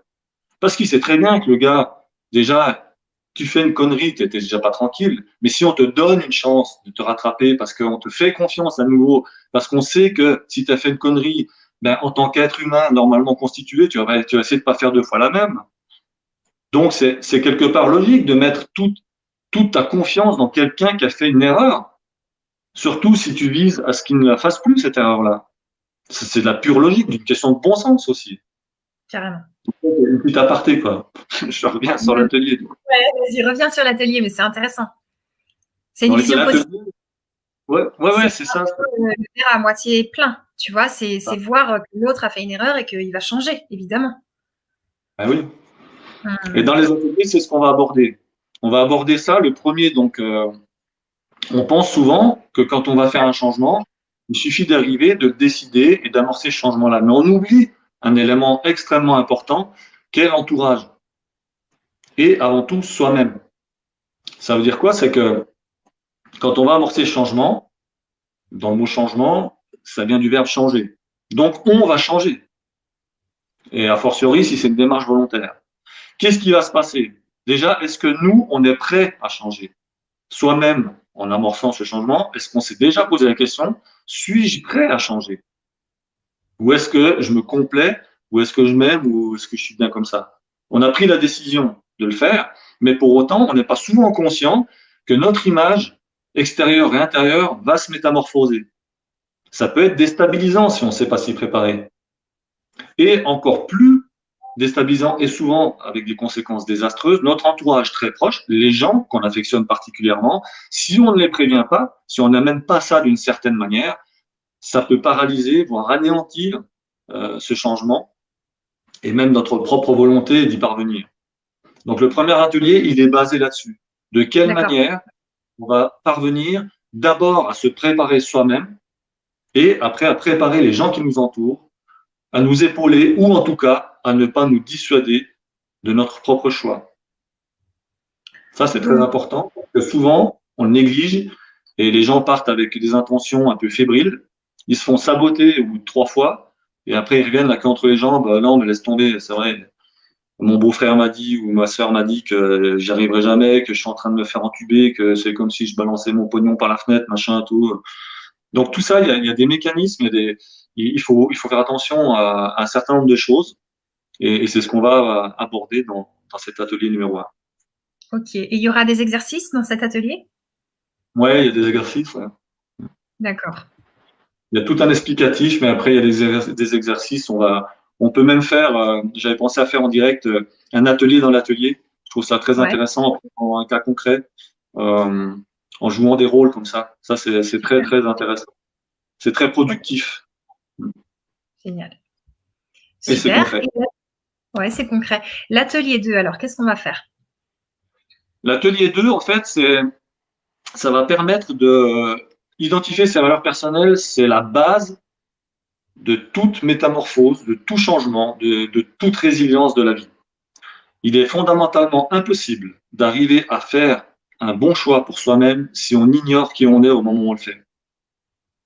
C'est-à-dire que, comme on l'a dit tout à l'heure, quand on en parlait, on évolue, on change en permanence.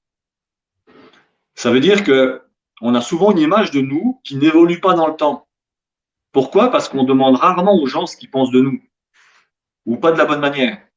Ça, c'est un autre atelier que je fais. On en parlera, on n'en fait pas dans ces trois-là, mais D'accord. c'est un atelier très intéressant qui permet d'arriver à savoir ce que les gens pensent, que je fais faire aux gens pour, j'appelle ça atelier booster l'estime de soi.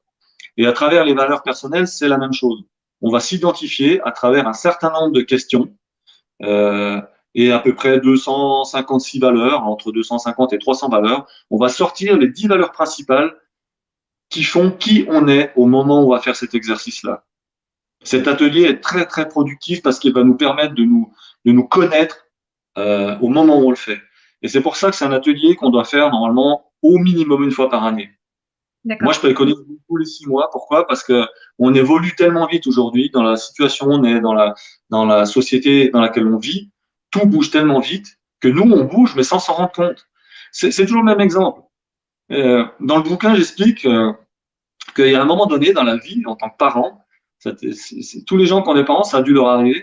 C'est à un moment donné, tu vois ton gamin qui est avec ses fringues, et puis d'un seul coup, tu le regardes, puis tu vois soit une chemise ou un pantalon, et puis il y a un doute, tu fais, mais merde, je me suis bourré du programme, quoi. Il a rétréci ton fringue, quoi. Non, c'est juste le gamin qui a grandi, en fait. Mais on l'a pas vu. On les voit pas grandir, nos enfants. Quand on vit toujours avec eux, on les voit pas grandir. C'est juste au moment où ils nous dépassent qu'on dit, mais purée, t'es plus grand que moi maintenant. Mais parce qu'on les voit tous les jours. Nous-mêmes, quand on se voit tous les jours dans le miroir, on se voit pas changer. C'est quelqu'un qu'on n'a pas vu depuis 10 ans qui va nous dire, oh la vache, t'as pris cher, ou ouais, c'est vrai, t'es pas trop mal conservé, machin, etc. Mais nous, on se voit pas comme on est parce qu'on se voit tout le temps. Et c'est pareil pour l'intérieur. Si on va pas voir à l'intérieur qui on est, quelles sont nos priorités, quelles sont justement nos valeurs personnelles, on va faire des choix qui nous correspondent pas, qui correspondent à qui on était il y a 15 ans, ou il y a Mhm. 20 ans, ou quand on était gamin, mais pas en tout cas à qui on est maintenant. Et cet atelier-là, en fait, les trois, de toute façon, les trois ateliers, je les ai vraiment étudiés pour qu'ils soient complémentaires et amener toutes les clés nécessaires à amorcer les changements dans les meilleures conditions. Ça, c'est clair. Donc, l'atelier des valeurs, il est fait pour. D'accord, ça aide les personnes qui ont du mal à choisir. Par exemple, tu vois, les gens qui disent, mais moi, je veux changer, mais j'arrive pas à choisir entre ça, ça, ça. J'arrive pas à quitter un truc et pour aller vers autre chose. Et des fois aussi, il faut quitter la chose pour aller vers un nouveau truc. Mais ça, ils osent pas. Ils disent, non, mais il faut que j'ai déjà quelque chose avant d'attraper, tu vois, avant de lâcher le truc. Exactement. Alors, c'est un bon exemple que tu prends. Je te remercie de le dire parce que c'est exactement fait pour ça. Ok. Si on prend l'exemple très simple, aujourd'hui, on fait cet atelier des valeurs. Tu dis, Ouais. par exemple, on prend quelqu'un qui veut changer de job.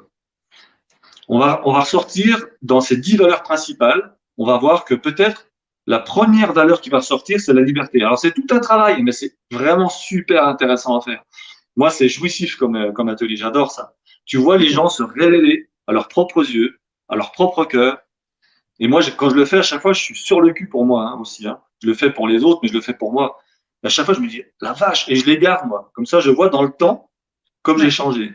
Il y a quelqu'un qui dit, voilà, moi, je sais pas, en fait, j'aimerais changer de boulot. Il faut que je change quelque chose dans ma vie. Mais comme tu dis, je sais pas quoi. Je sens un besoin de changement, mais je sais pas quoi. Mais c'est normal. Tu sais pas quoi parce que tu sais pas qui t'es. Mais maintenant, on fait ton atelier. Histoire que la valeur numéro un, c'est la liberté. La deuxième valeur, ça va être l'amour. Troisième valeur, ça peut être la sécurité, etc., etc. Admettons qu'on prenne que ces trois valeurs. La personne, peut-être qu'aujourd'hui, elle est dans un travail, dans un bureau, euh, impersonnel, un open space à l'américaine, etc. Et puis, sa première valeur, c'est la liberté. Elle a des horaires fixes, elle travaille pour un patron ou une patronne, qu'importe, mais elle a Ouais. des horaires fixes, elle ne peut pas bouger, on lui donne des ordres, etc., dans un bureau qui est impersonnel, machin.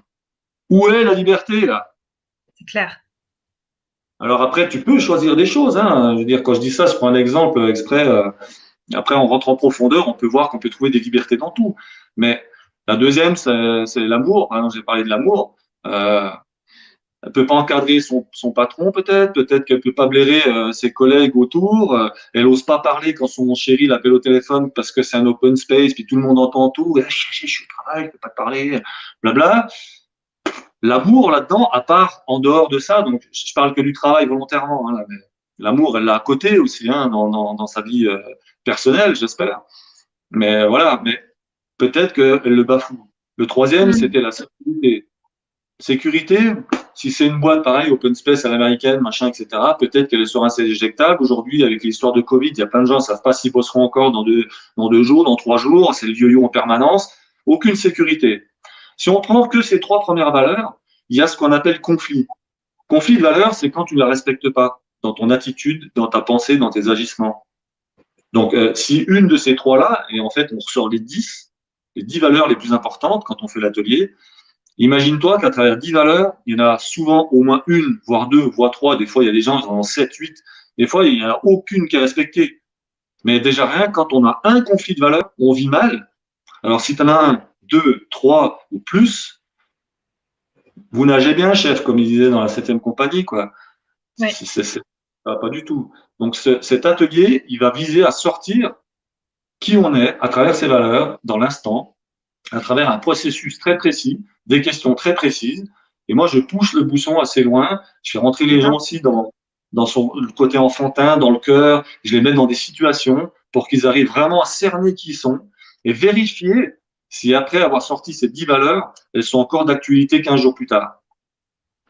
En sachant que 20 à 30% de ces valeurs vont être modifiées dans les 6 à 12 mois qui arrivent. Mais ça, c'est pas très important.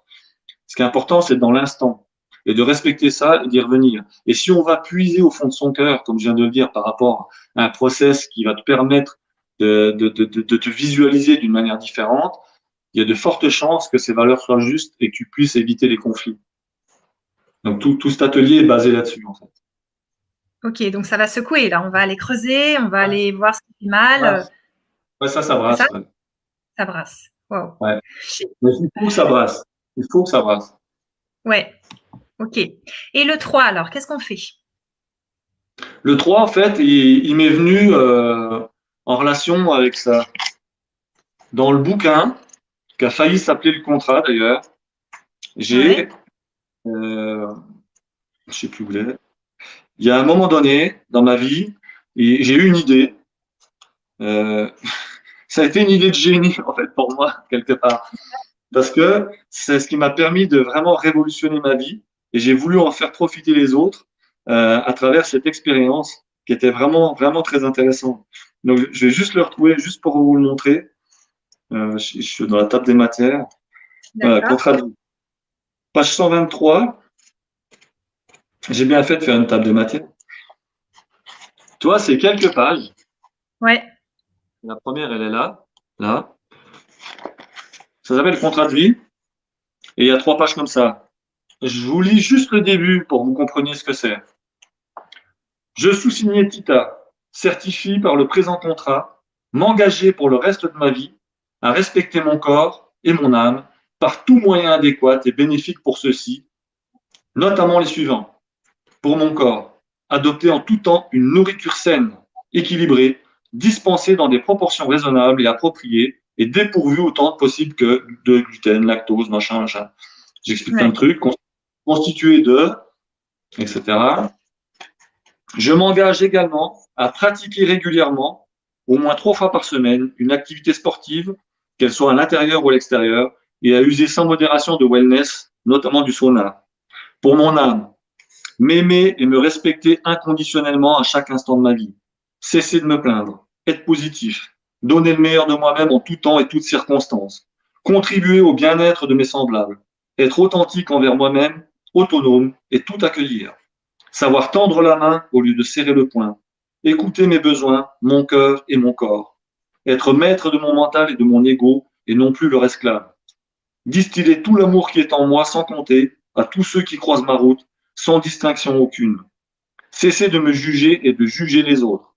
Ne plus être dans l'attente ni dépendant de qui que ce soit. Suivre mon instinct. Apprendre sans cesse par tous les moyens possibles et imaginables. Expérience, lecture, formation, échange, partage, écriture. Partager, enseigner aux autres ce que j'ai appris. Me faire plaisir par tout moyen à ma convenance sans que cela ne nuise à autrui. Garder le sourire et mettre de l'humour dans mon quotidien. Être dans l'instant présent et le savourer. Être heureux et partager ce bonheur avec ceux qui croisent ma route. Après, il y a tout un truc où j'explique que les listes du présent contrat sont non exhaustives, etc., où je Ouais. m'engage à remettre en place au fur et à mesure que j'évolue, et j'ai fait depuis des avenants. Si tu veux, Ça m'est venu naturellement un jour où j'étais pas bien et il fallait que les choses changent Ouais, dans la maladie, etc. Et je me suis dit, il faut que je fasse quelque chose, mais je savais pas quoi, ni comment. Et je me suis posé et j'ai attendu. J'ai attendu, il se passait rien. J'ai encore attendu un moment. Et d'un coup, l'idée de génie, pour moi. Je me dis, ouais, mais oui, bien sûr. Je me dis, mais c'est ça. Toute ma vie, à travers les entreprises et tout, j'ai déjà été marié une fois, donc voilà, je suis divorcé et tout. Je me dis, toute ma vie, on m'a demandé de signer des papiers, de m'engager vis-à-vis des autres, c'est ça. pour acheter une bagnole, acheter une baraque, pour quoi que ce soit, pour signer un contrat de travail, pour moi, pour les autres, etc. J'ai passé mon temps à signer des trucs pour les autres. Et si maintenant, je m'engageais uniquement envers moi-même, parce que je me suis rendu compte que plus il y a de tierces parties, plus c'est difficile de respecter un contrat. Pourquoi? Parce qu'on change. Parce qu'on change, bordel. Et comment tu veux qu'un signer un contrat il y a 25 ans pour quelque chose, aujourd'hui, je puisse respecter les termes de ce contrat, puisqu'on l'a pas remis à jour, alors que moi j'ai changé, que les autres parties ont changé, etc. C'est pour ça que des fois c'est difficile de respecter un contrat. C'est pour ça qu'on garde les gens dans ce qu'ils sont. C'est pour ça que des fois on a du mal à évoluer, parce qu'on nous maintient là-dedans, on est figé. C'est comme si on Mhm. avait les godasses dans des blocs de béton, quoi. Ouais, Alors moi je me suis dit, voilà, la solution, peut-être, c'est ça. C'est de m'engager envers moi-même. Parce que tu peux mentir aux autres. Mais est-ce que tu es capable de te mentir à toi-même? Alors, j'ai fait ce contrat. Et j'ai fait ma tartoche. Et c'est ce que je vais expliquer dans le troisième atelier. Comment on peut le d'accord. créer en prenant exemple sur le mien, mais après, on va constituer celui de chacun. Chacun va pouvoir faire le sien. Je vais expliquer comment, ce qu'on peut mettre dedans, ce qu'il faut pas mettre, les termes qu'on peut utiliser, etc. Il y a des termes qu'il faut plutôt abolir, aller plutôt dans un sens que dans l'autre. Mais au moins, c'est ça, c'est créer son contrat avec soi-même, envers soi-même, et le tenir à travers des avenants à jour au fur et à mesure qu'on évolue, au fur et à mesure qu'on change, parce qu'on a le droit de changer d'avis aussi. On a le droit, aujourd'hui j'ai compris ça aussi. Moi, ça, je sais pas si tu as lu le livre, mais dans le livre, il y a un paragraphe qui s'appelle La promesse. J'ai fait une promesse à mon frère avant qu'il meure, quand il a fait son AVC, etc. Et j'ai respecté ma promesse. Mais à l'époque, j'étais plein de principes. Je me disais, ouais, je serais mort pour tenir ma promesse. Aujourd'hui, avec le recul, j'ai compris qu'une promesse, c'est de la connerie quelque part. Mhm. Parce que si elle t'est nuisible, il n'y a aucune raison que tu la tiennes. J'ai compris aujourd'hui qu'on doit d'abord faire les choses pour soi, répondre à ses besoins, être bien avec soi-même. Et si on est bien avec soi-même, on sera bien avec les autres. Mais moi, j'ai jamais été bien en voulant être bien pour les autres. J'ai toujours voulu donner les choses aux autres. Et c'est pour ça que je me suis séparé, pour ça que j'ai vécu ce que j'ai vécu, pour ça que j'ai été malade. Je suis passé Mhm. à côté de ma vie parce que j'ai pas respecté qui j'étais. Et ce contrat-là, je l'ai fait en 2014. Et pour autant, est-ce que je l'ai respecté? Non, pas entièrement. Tous les jours, je le bafoue certainement pour des choses. J'en suis conscient. Et d'ailleurs, dans l'atelier, on va se marrer parce que moi, Ouais, j'ai mis dedans. Oui, parce qu'il faut se d'accord. fendre la poire dans la vie quand même, hein. L'humour, c'est important. Et j'ai mis des petites lignes dedans, dans lesquelles je disais, si tu ne respectes pas ce contrat, tu dois rester conscient que c'est toi qui ne vas pas le respecter et que c'est pour ton propre bien que tu dois le respecter. Donc, si tu ne le fais pas, et j'ai marqué des trucs que je devais faire quand je ne le respectais pas. Et à Ok, chaque fois que je ne le respecte pas, je dois faire quelque chose de précis. Et ça, d'accord. je le dévoile dans l'atelier, mais chacun trouvera ce qu'il veut. Moi, j'expliquerai aux gens. Mais ça, c'est hyper intéressant. C'est bon art aussi. Ah C'est ouais, bon mais art. carrément. Carrément. Et on dirait que dans la vie, il y a des changements, tu sais, soit ça nous tombe dessus, c'est-à-dire que la vie nous secoue pour qu'on change, soit on choisit de changer. Et toi, j'ai l'impression que bah, la vie, elle est tombée sur toi sur certains trucs, la maladie qui t'est tombée dessus. T'as pas eu le choix de changer et t'es devenu un pro du changement avec la force de vie que t'as pour justement encourager les gens et les accompagner, les prendre par le col là et les emmener pour changer, tu vois. Ça t'a donné cette poigne de dire maintenant, je choisis mes changements ou bien la vie, de toute façon, elle va me sortir, elle va me secouer pour me réaligner sur qui je suis. Mais c'est exactement ça. Moi, j'ai pas toujours su faire aussi, hein. Ouais. Moi, je suis loin d'être parfait, hein. Alors ça, je vais te dire, et je le serai jamais de toute façon. Et d'abord, parfait pour qui? La perfection, c'est un jugement, et donc comme tout jugement, c'est subjectif. Mais, euh, mais je m'en fous. Aujourd'hui, je m'en fous de ça. C'est justement ce qui fait ma force.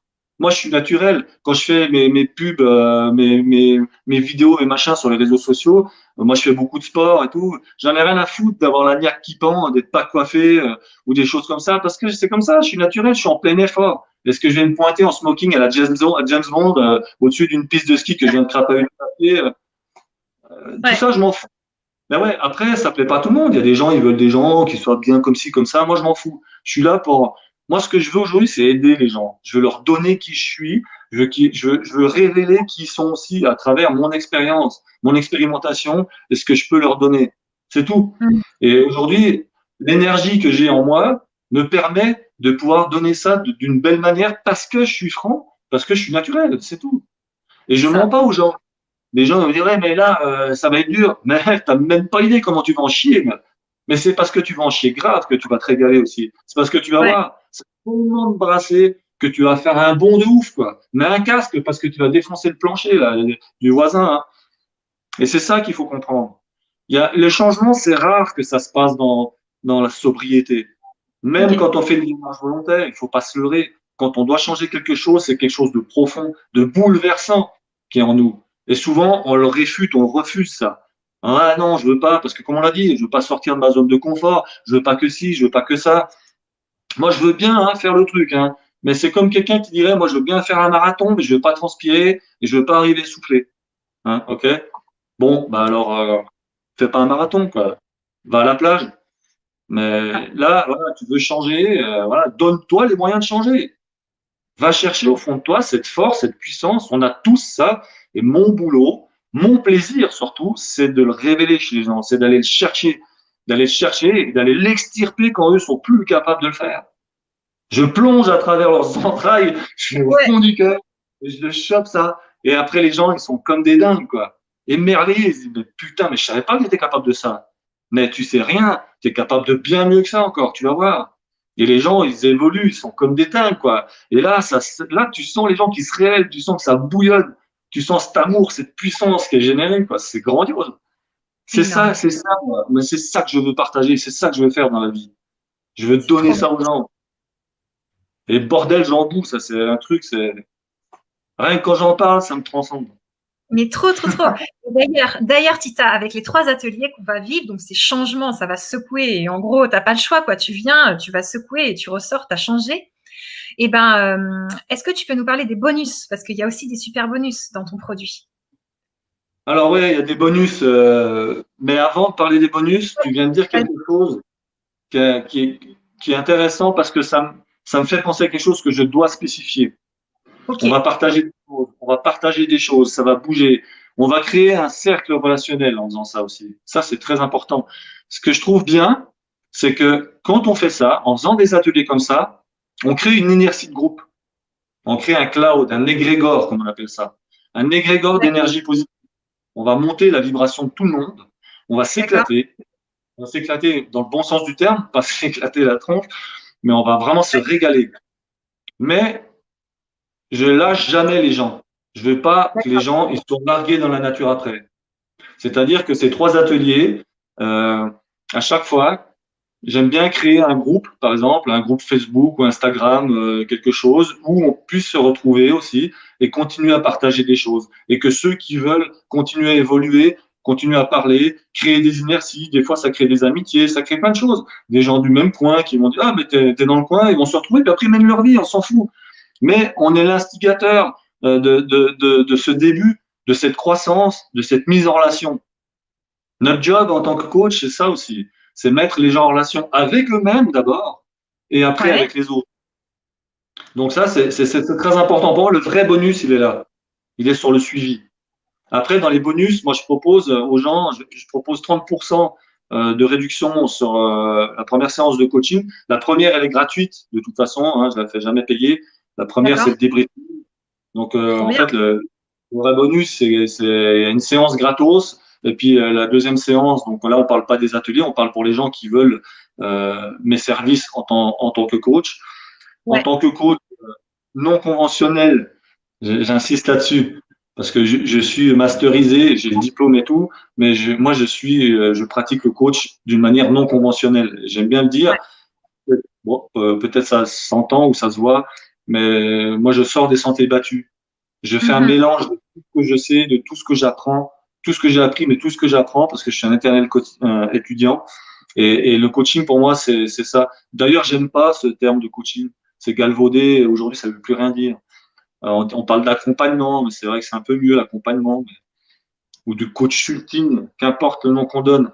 Mais c'est vraiment ça. Dans l'accompagnement, moi, j'accompagne les gens en étant qui je suis et en les faisant être qui ils sont. Et Bien pour sûr. ça, je puise dans tout ce que j'ai appris, que ce soit dans les médecines parallèles, dans le spirituel, dans les trucs plus cartésiens. Et c'est ça, j'utilise un tout parce que pour moi, c'est pas allopathique, c'est holistique. J'utilise ça comme une médecine holistique en fait, quoi. Donc je suis très fort en nutrition, je suis très fort dans les compléments alimentaires, etc. Donc j'ai un panel qui est hyper large. Je connais énormément de maladies, je connais beaucoup de choses, je connais le fonctionnement du corps humain. Ça fait 35 ans que j'étudie ça dans tous les sens et ça finira jamais. Donc voilà. Après, donc, je reviens à ta question. Donc, c'est 30%. La première séance est gratuite, la deuxième, je fais 30%. J'offre une dédicace personnalisée aussi pour tous les gens qui achèteront le fameux bouquin qui vient de sortir.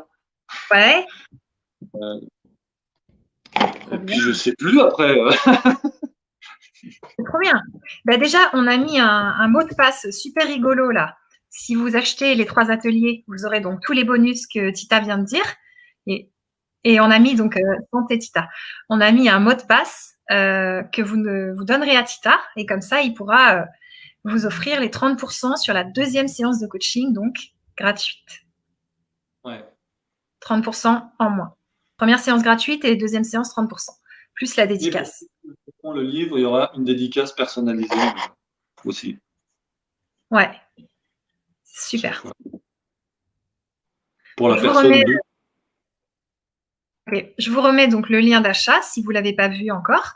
Et je vais mettre aussi tes réseaux sociaux, Tita. Et donc, je t'ai un peu coupé pour parler de tout ça. Est-ce que tu en étais où dans ta vibra? Si tu veux reprendre, ou alors c'était un peu la fin. Je te laisse voir. Alors, je regarde juste un peu mes notes, ce que j'avais Ouais, noté. Et moi, je m'emballe, tu vois. Après, je peux parler toute la nuit, hein, donc, ouais, j'ai vu, c'est bien. C'est super. Je sens l'énergie du coach là. Alors, c'est vrai que, bon, synthétiquement, si, euh, si je reviens un petit peu dans ce que j'ai dit à un moment donné, il y a quelque chose qui me tient vraiment à cœur parce que je m'en suis rendu compte à travers ce que j'ai traversé et ce que d'autres personnes ont traversé. J'aime bien cette notion de perception parce que c'est une notion qui est très personnelle, forcément, mais je pense que c'est elle qui définit tout. Pour moi, ça me fait toujours penser à Einstein. Bon, moi, j'étudie aussi la physique quantique, j'aime bien ça, toi aussi d'ailleurs, Ouais. et j'aime bien aussi tous les travaux de Max Planck, etc. Mais il y a une phrase, je pense tout le temps quand je parle de perception, ça me fait toujours penser à la théorie de la relativité d'Einstein, bien que ça n'ait rien à voir avec la sienne. Mais pour moi, le seul parallèle que je fais avec, c'est que pour moi, tout est relatif dans la vie. Tout est relatif par rapport aux gens, par rapport à qui on est, par rapport à l'instant. Et la perception qu'on a de qui on est, de ce qu'on vit, de ce qui nous environne, se modifie, comme on disait, en permanence. Ok. C'est aussi ça pour l'intérêt d'aller chercher de l'aide, de faire des ateliers comme on propose, d'utiliser les services de quelqu'un comme toi, quelqu'un comme moi, de n'importe qui fait de l'accompagnement, hein, que ce soit un coach ou qu'importe le nom qu'on lui donne. Mais c'est d'être conscient que c'est nos différences qui nous enrichissent. Sans ça, la vie n'aurait pas de goût. Si maintenant on était tous pareils, si maintenant on vivait tous dans le même environnement, ben, on n'aurait pas besoin de partir en vacances, on n'aurait rien à partager. Le fait de lire le bouquin de quelqu'un d'autre va m'enrichir parce que il écrit pas comme moi, parce qu'il pense pas comme moi, ça va me permettre de réfléchir différemment, de me dire, ah ouais, tiens, et si sa vérité à lui, elle venait empiéter sur ma vérité à moi, finalement? Est-ce que ça remettrait pas peut-être en question ou en cause ce que je pense pour aller dans un autre sens? Est-ce que ça m'ouvrirait pas un peu des horizons? Est-ce que là, je me suis pas un peu fermé? Donc, en allant chercher des infos, des connaissances ailleurs, on ouvre ce spectre-là. Et c'est ça qui est important. Le fait d'aller chercher un accompagnement va amener un raisonnement, une attitude qui va être différente de celle qu'on aurait eue intuitivement, parce qu'on est tout seul là, quand on va penser ça, puis on pense que c'est juste. Peut-être c'est le cas, mais ça amène un autre avis. Et du coup, bah, ça change notre spectre, notre vision et donc notre perception de nous-mêmes et de ce qui nous environne. Et c'est vrai qu'à travers toutes les configurations qu'on va rencontrer et qui vont nous plonger dans des situations traumatisantes et qui devraient engendrer, suite à la résilience et au changement, une nouvelle vie, une nouvelle étape dans notre vie, il y a des fois, on n'est pas capable de faire ça. Et il y a des fois, on va s'embourber pendant des lustres là-dedans. Mais des lustres, il y en a, c'est toute une vie qui passe comme ça. Toute une vie. Et ces gens-là sont dans le déni. Et ils veulent pas s'en sortir. Et ils disent, non, non, non, ça va, ça va. Et c'est comment ça va, comme un lundi, vivement vendredi, machin, toutes ces phrases. On fait aller, tu sais, les gens qui te disent on fait aller. Je l'ai entendu tout à l'heure. C'est genre les gens de 70 ans là. Comment vous allez? On fait aller. Ça, c'est vraiment la phrase, ça veut tout dire. C'est des phrases de dépressifs, quoi. En gros, c'est vrai. Hein, moi, si je dis ça, c'est que je suis pas bien, quoi. C'est que je me force. Ouais, ben voilà. Mais bordel de merde, on n'est pas là pour vivre ça. C'est des étapes, mais il faut qu'on sorte de là. Et on doit s'entraider pour ça. On peut pas rester seul. Moi, je me suis tiré des balles tout seul, mais tiré des balles. Je me suis rendu malheureux tout seul. À ressasser des trucs et tout, à patauger dans ta solitude, machin, etc. Mais purée, tu t'en sors pas, quoi. C'est pas humain, quoi. On peut pas laisser les gens comme ça. Moi, je suis prêt à aider les gens. Moi, je veux les accompagner, les gens, parce que je l'ai vécu tout ça. Et j'aurais aimé qu'on me tende la main aussi. Mais il y a des fois, comme je dis, on n'est même pas capable de la tendre la main. On est là, tout fébrile. Ouais, t'as une main, tu sais, nous, en alpinisme, on chope comme ça. Là, t'es là, tu prends le bout des doigts, t'arrives pas à attraper, tu sais pas quoi faire, t'es timide, ça arrive, machin. Et c'est à nous, après, des fois, de choper les gens qui arrivent pas, puis de les hisser, puis leur montrer qu'après, ben oui, t'es capable de monter. Et on va les chercher au fond de toi, parce que tous, sans exception, on a des ressources. On n'est pas tous égaux. Il y a que la mort qui nous rend égaux. Le reste, le reste, c'est la seule citation que j'ai mis de moi dans le bouquin. Dans le bouquin, j'ai mis plein de citations. À chaque chapitre, j'ai mis des citations parce que je trouve ça intéressant. Et la seule que j'ai mis, parce que j'en écris depuis longtemps, c'est celle-là. Tiens, je vais vous la lire. Vas-y. La seule certitude de la vie, c'est la mort. Elle nous rend tous égaux.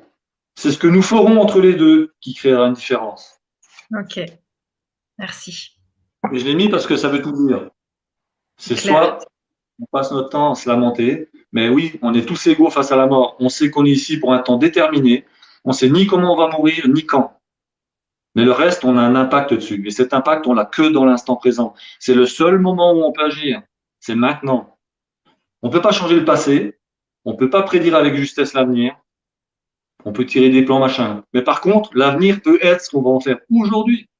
C'est les bases qu'on met en place aujourd'hui qui vont permettre d'habiter dans une maison demain. C'est sûr qu'elle ne va pas être comme ça avec un toit super et tout en rentrant dedans du jour au lendemain. Donc c'est aujourd'hui qu'on va creuser le truc, c'est aujourd'hui qu'on va tirer les fondations, c'est aujourd'hui qu'on va mettre un plotet, c'est aujourd'hui qu'on va faire les murs, qu'on va poser les fenêtres, qu'on va le meubler pour pouvoir y habiter demain. Mais si on attend demain, on en sera au moins point qu'aujourd'hui si on fait rien. Et on n'aura pas plus de fondations, pas plus de murs, il y aura que dalle. On tiendra sur du flanc, sur du sable, il n'y a rien. Et aujourd'hui, pour créer ça, on a besoin d'outils, on a besoin de gens, on a besoin de personnes qui nous entourent, on a besoin de ce partage, on a besoin d'amour, on a besoin de donner, on a besoin de prendre. C'est ça la vie d'être humain. C'est pas de se lamenter, d'attendre sur Pierre-Paul Jacques, d'attendre que le gouvernement fasse quelque chose, qu'il nous crée un vaccin, qu'on fasse ci, qu'on fasse ça. Quand je pense à tout ce qu'il est possible de faire pour se prémunir du corona, de la corona, machin, de la Covid, ce que tu veux, bordel, il nous casse les couilles depuis des mois avec ces histoires à la con, alors qu'il y a des moyens très simples d'arriver à se prémunir de ça à travers des compléments alimentaires, à travers des trucs qu'on sait tous, du zinc, de la vitamine D, de la vitamine C. Il y en a plein des choses, ça aussi, j'en parle dans le bouquin. Il faut arrêter. Si tout le monde avait fait ça depuis le début, il y aurait beaucoup moins de problèmes qu'aujourd'hui. Et on ne serait pas dans l'attente de quelque chose qui n'arrivera sûrement jamais.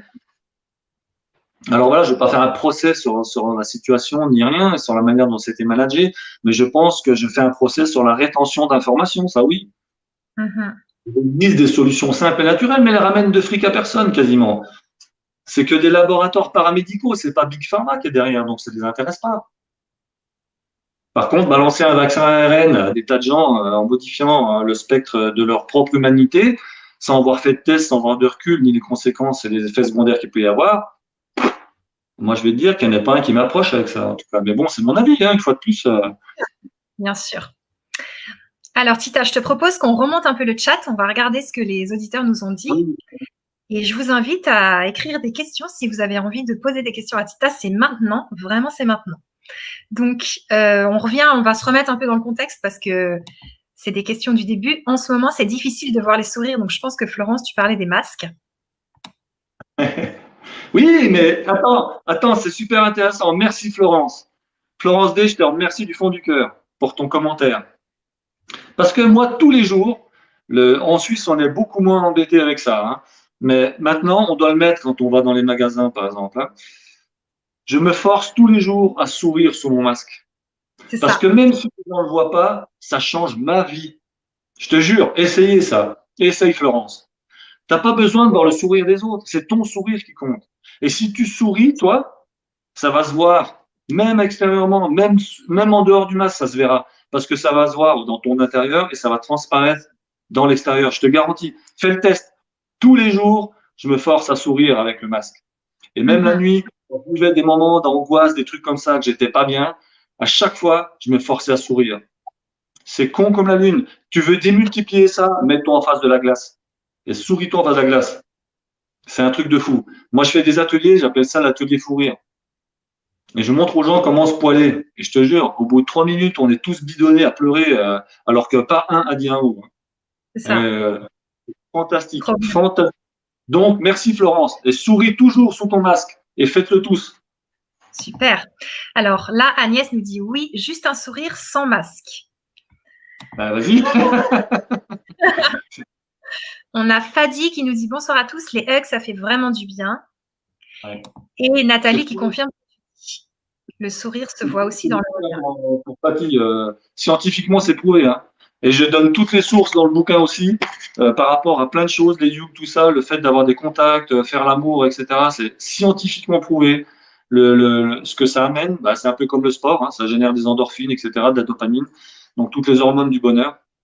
C'est tout détaillé aussi dans le bouquin, c'est vraiment important. Donc merci. Super. Il y a Agnès qui a une stratégie, elle dit je porte depuis le début de cette pandémie un masque transparent, un peu comme la visière, du coup je le vis un petit peu mieux. Et juste un Ah, peu. excellent, excellent. C'est bon, ça. Et là, elle nous a écrit plein de trucs. Elle a dit eh oui, le sourire se voit dans le regard et dans ce qu'on dégage. T'as raison, Agnès. Et c'est ce qu'on a dit tout à l'heure. Ça se voit dans les yeux, ça se voit sur ta peau, sur ton visage. En fait, les zygomatiques, hein, quand on sourit, ça fait travailler je sais plus combien de muscles, c'est un truc de ouf. Et du coup, ça se voit partout. On le voit effectivement, t'as raison. Merci. Et elle rajoute plein de trucs. L'humour, l'humour, l'humour. Oui, pas d'autre alternative. L'humour et l'autodérision. Bah ouais, faites l'humour, pas la guerre. Oui, être créatif est tellement important. Et oui, être devant BFM toute la journée est délétère. Mais chacun fait comme il peut. Ouais, c'est vrai. Il y a Fadi qui te dit la solitude est un ressourcement, une respiration. Oui, alors, une fois de plus, j'avais une précision. C'est vrai, Fadi, mais euh, pas à long terme. C'est-à-dire que c'est bien sympa, mais pas tout le temps. Ce qui est important, ce qui fait la différence, c'est d'avoir de la solitude en sachant qu'on n'est pas seul quelque part. Ça, c'est aussi très réconfortant. Ouais. Il te dit aussi merci pour ces pépites et ces rappels. Merci, ouais. Il y Merci a à toi. Valérie qui te dit bravo quand même. Donc c'était dans le contexte, il faut revenir dans le contexte. Et Maria, c'est vrai tout ça, c'est très vrai. J'ai adoré votre question. Et que ferait l'amour à ma place? Merci. Ouais, c'est top, hein. C'est pas de moi, hein, ça. Je sais plus qui a inventé ça. C'est une écrivaine qui a écrit ça. Je sais plus son nom. Mais c'est pas Il moi qui paraît l'ai que inventé. c'est dans Conversation avec Dieu, nous dit Florence. Ouais, c'est possible, ouais. Je D'accord. sais pas. Je sais plus, ouais. Ok. Elle dit aussi rechercher et choisir un bel entourage. C'est vrai. Alors Agnès, elle continue à nous dire pareil, aucune info, aucun journal et on sait quand même. Eh oui. C'est clair. L'info, elle arrive à nous, hein. Quand on n'y va pas, elle arrive toujours vers nous, hein.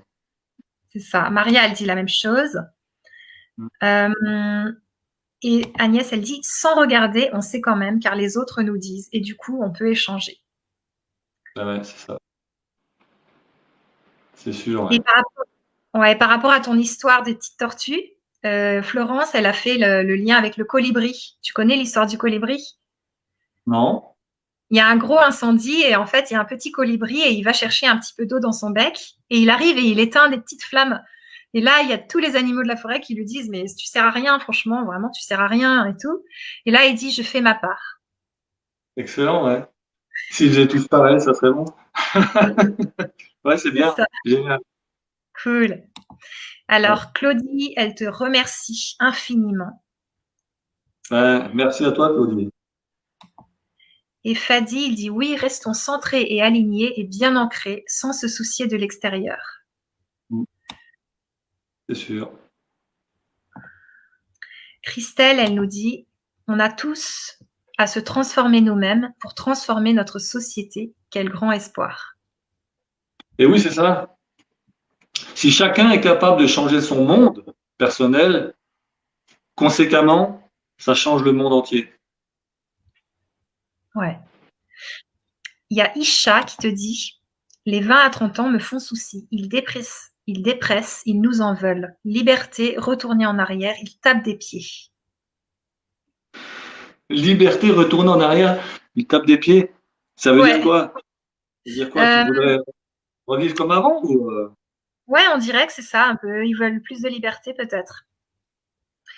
Et elle dit aussi, elle a rebondi sur ce que tu disais sur les Américains, elle dit les ricains, pour ça, ils sont number one. Je pense pour donner la chance à, tu sais, aux personnes qui ont échoué. C'est pas parce que tu as échoué que ça veut dire qu'après, tu n'y arriveras pas. ouais, ou pour donner même la chance en général, hein, ils sont plus ouverts. Bon, c'est normal, hein. Historiquement parlant, l'Amérique est constituée de plein de migrants. Les Américains, ça n'existe pas, hein. Les vrais, entre guillemets, c'était que les Indiens. Mais après, tous les Blancs qui sont là-bas, c'est que des gens qui ont émigré là-bas. Donc, c'est un mélange.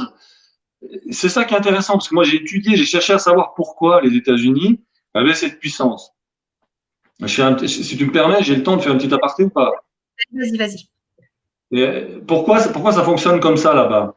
Parce que c'est un pays neuf, il a à peu près 300 ans déjà, donc c'est pas très vieux historiquement, mais c'est que des gens qui sont allés là-bas pour chercher entre guillemets fortune ou fuir la vie qu'ils avaient en Europe ou dans d'autres pays. Et du coup, si tu veux, c'est exactement ce qu'on a dit tout à l'heure. C'est qu'un certain nombre de personnes qui arrivent avec un objectif commun créent un égrégore. Ils créent une vibration, en fait. Un égrégore, c'est ce que tu trouves dans les stades aussi, au, Ouais. dans les cimetières, enfin plein d'endroits où les gens se réunissent et pensent entre guillemets la même chose.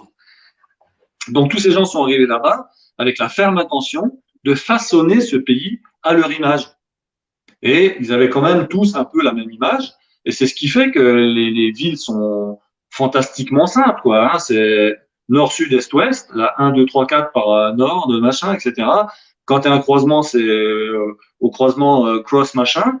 Donc c'est pas tortueux comme chez nous, machin, etc. Donc si tu veux, déjà, ils ont une vision qui est vachement plus simpliste, rectiligne de la vie, et ça évite d'avoir des récifs ou des ondulations qui te tordent la tronche. Et puis comme ils ont tous été pour ça, bah, il y a cet égrégore qui est là-bas. Et du coup, tu as vu, en plus, c'est toujours God bless America par-ci, ils font un discours, c'est God bless America par-là. Donc ils ont aussi tous une foi profonde en un Dieu et surtout, ils croient tous dur comme fer que cette puissance a un regard bienveillant sur leur nation spécifiquement, quoi. Donc, c'est Ouais. juste que je voulais tu fais aussi, tu le sens quand tu es là-bas, tu sens ça. Et tu sens que tout est possible. Mais dans les deux sens, d'ailleurs, hein. C'est aussi pour ça qu'il y a des criminels incroyables, des trucs qui se passent pas en Europe, mais que ça peut aller dans les deux sens. Mais Mhm. c'est vraiment fantastique, quoi. J'adore. Voilà, C'est clair. l'aparté, quoi. Ok, merci. Alors, il y a Philippe qui te dit, son histoire me parle. Et puis Valérie aussi, elle dit moi aussi. Ah, il y a du vécu, hein, je vois les gars, hein. Il y a C'est du clair. vécu derrière. Il y a Marie qui te remercie. Bien, super, merci beaucoup.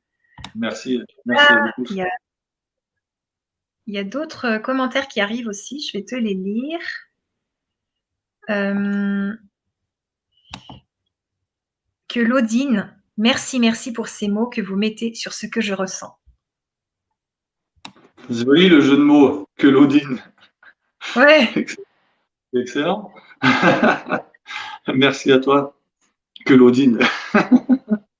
c'est ça. Et donc là, Valérie, elle précise quelque chose. Désolée, j'ai été mal comprise. J'étais d'accord avec Philippe dans le ressenti pour les créations d'entreprises. Parce qu'en fait, ils ont parlé dans le chat et elle s'était mal fait comprendre. D'accord. Donc Muriel te fait un petit pouce. Merci Muriel. Et voilà, là, on a fait le tour de tout ce qu'on avait à vous présenter ce soir. Sonia qui est en gratitude. Gratitude à vous deux. Merci Sonia. Sonia, ouais. Bien, en tout cas, moi, je te remercie beaucoup, Tita, pour toute ton énergie, ta puissance, ta force. Je sens que tu secoues des montagnes et je pense qu'il y a des gens qui ont besoin de ça, en fait. Tout simplement parce que certaines personnes, elles ont moins de, tu vois, de dynamisme, de motivation et de, comment dirais-je, d'autodiscipline. Donc, voilà, un coach à fond. Donc, je vous invite à nous rejoindre pour les ateliers. Je vous remets le lien pour ceux qui l'ont pas vu. Et je vous remercie tous pour votre attention ce soir avec nous et je te laisse le mot de la fin, Tita. Bah, le mot de la fin, c'est moi, je vous remercie toutes et tous d'avoir partagé ce moment avec nous. C'était vraiment pour moi un immense plaisir. Et puis, tout ce que je peux espérer, c'est qu'on se retrouve dans ces ateliers ou plus tard pour une conférence ou pour des séances de coaching, qu'importe. Mais en tout cas, ce que je peux vous dire, c'est allez chercher qui vous êtes, allez au bout de vos ambitions, vivez vos rêves, soyez vous-même. C'est tout. Soyez vous-même dans le bon sens du terme. Et tout se passera bien. Et si vous avez besoin d'un coup de main, moi je suis là, mais il y a plein d'autres gens qui sont là. N'hésitez pas à les appeler, n'hésitez pas à les contacter. Et soyez heureux et partagez ça autour de vous. Croyez en vous, moi je crois en vous. Ouais, c'est clair. Alors Nathalie, elle dit qu'elle doit partir, mais qu'elle te remercie pour l'apport et le témoignage. Elle nous conseille le livre de Pierre Rabhi, La part du colibri. Ah, il a écrit des super trucs, hein, Pierre Rabhi. Il est vraiment énorme, lui. Hein. J'adore. Sacrée personne. C'est ça. Et Martine nous dit merci infiniment. Je vous adore. Ça nous a fait un bien fou. Meilleurs vœux, everybody. Bisous de Belgique. Ah, excellent la Belgique. Moi j'y vais souvent aussi. J'ai des très bons amis là-bas à Bruxelles. Je les embrasse aussi. On vous embrasse et on vous remercie pour votre attention. Et on vous dit donc à très bientôt. Bye. À très bientôt. Passez une bonne soirée. Je vous souhaite une belle vie. Ciao.